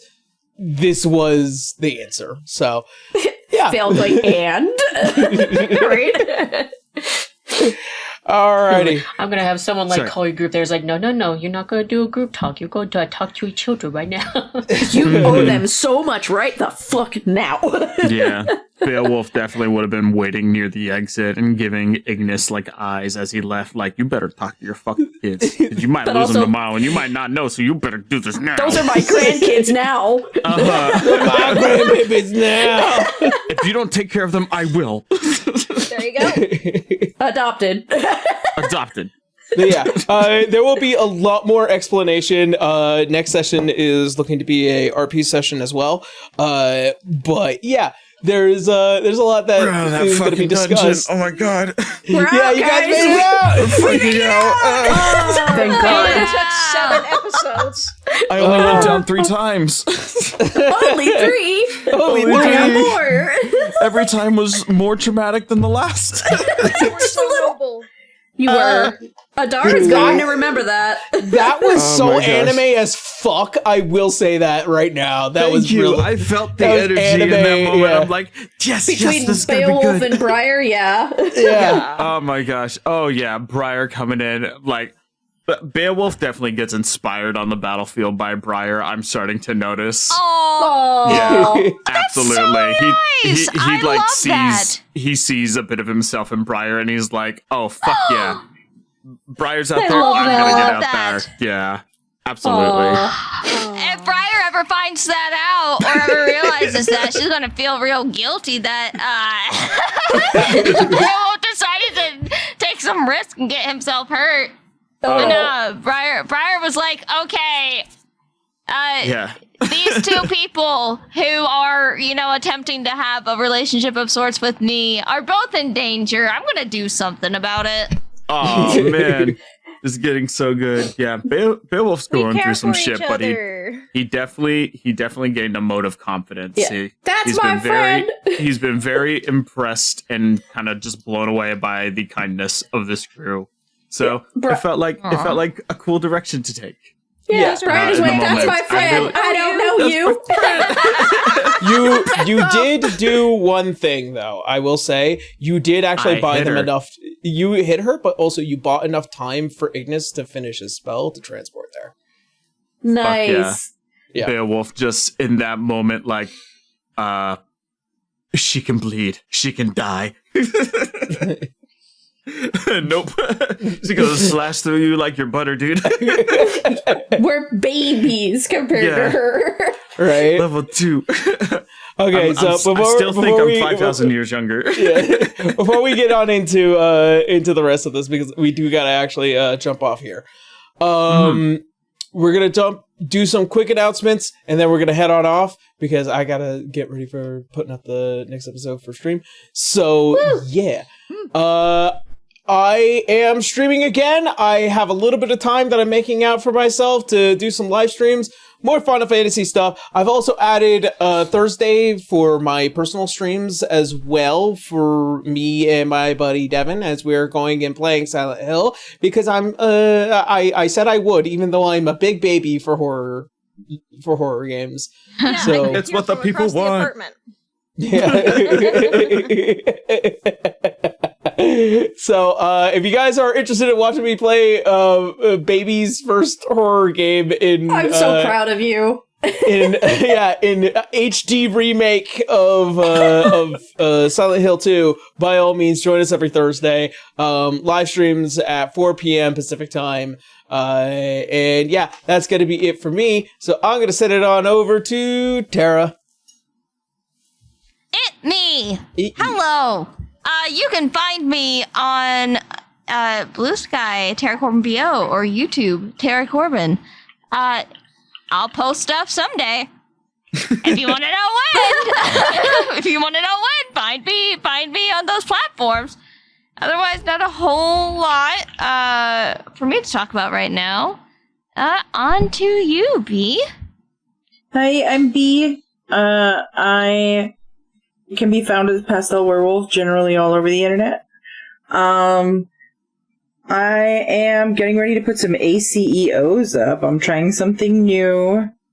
And that makes me very nervous. So I have faith you'll be in able you. to. You can Thank do it. you. You got this.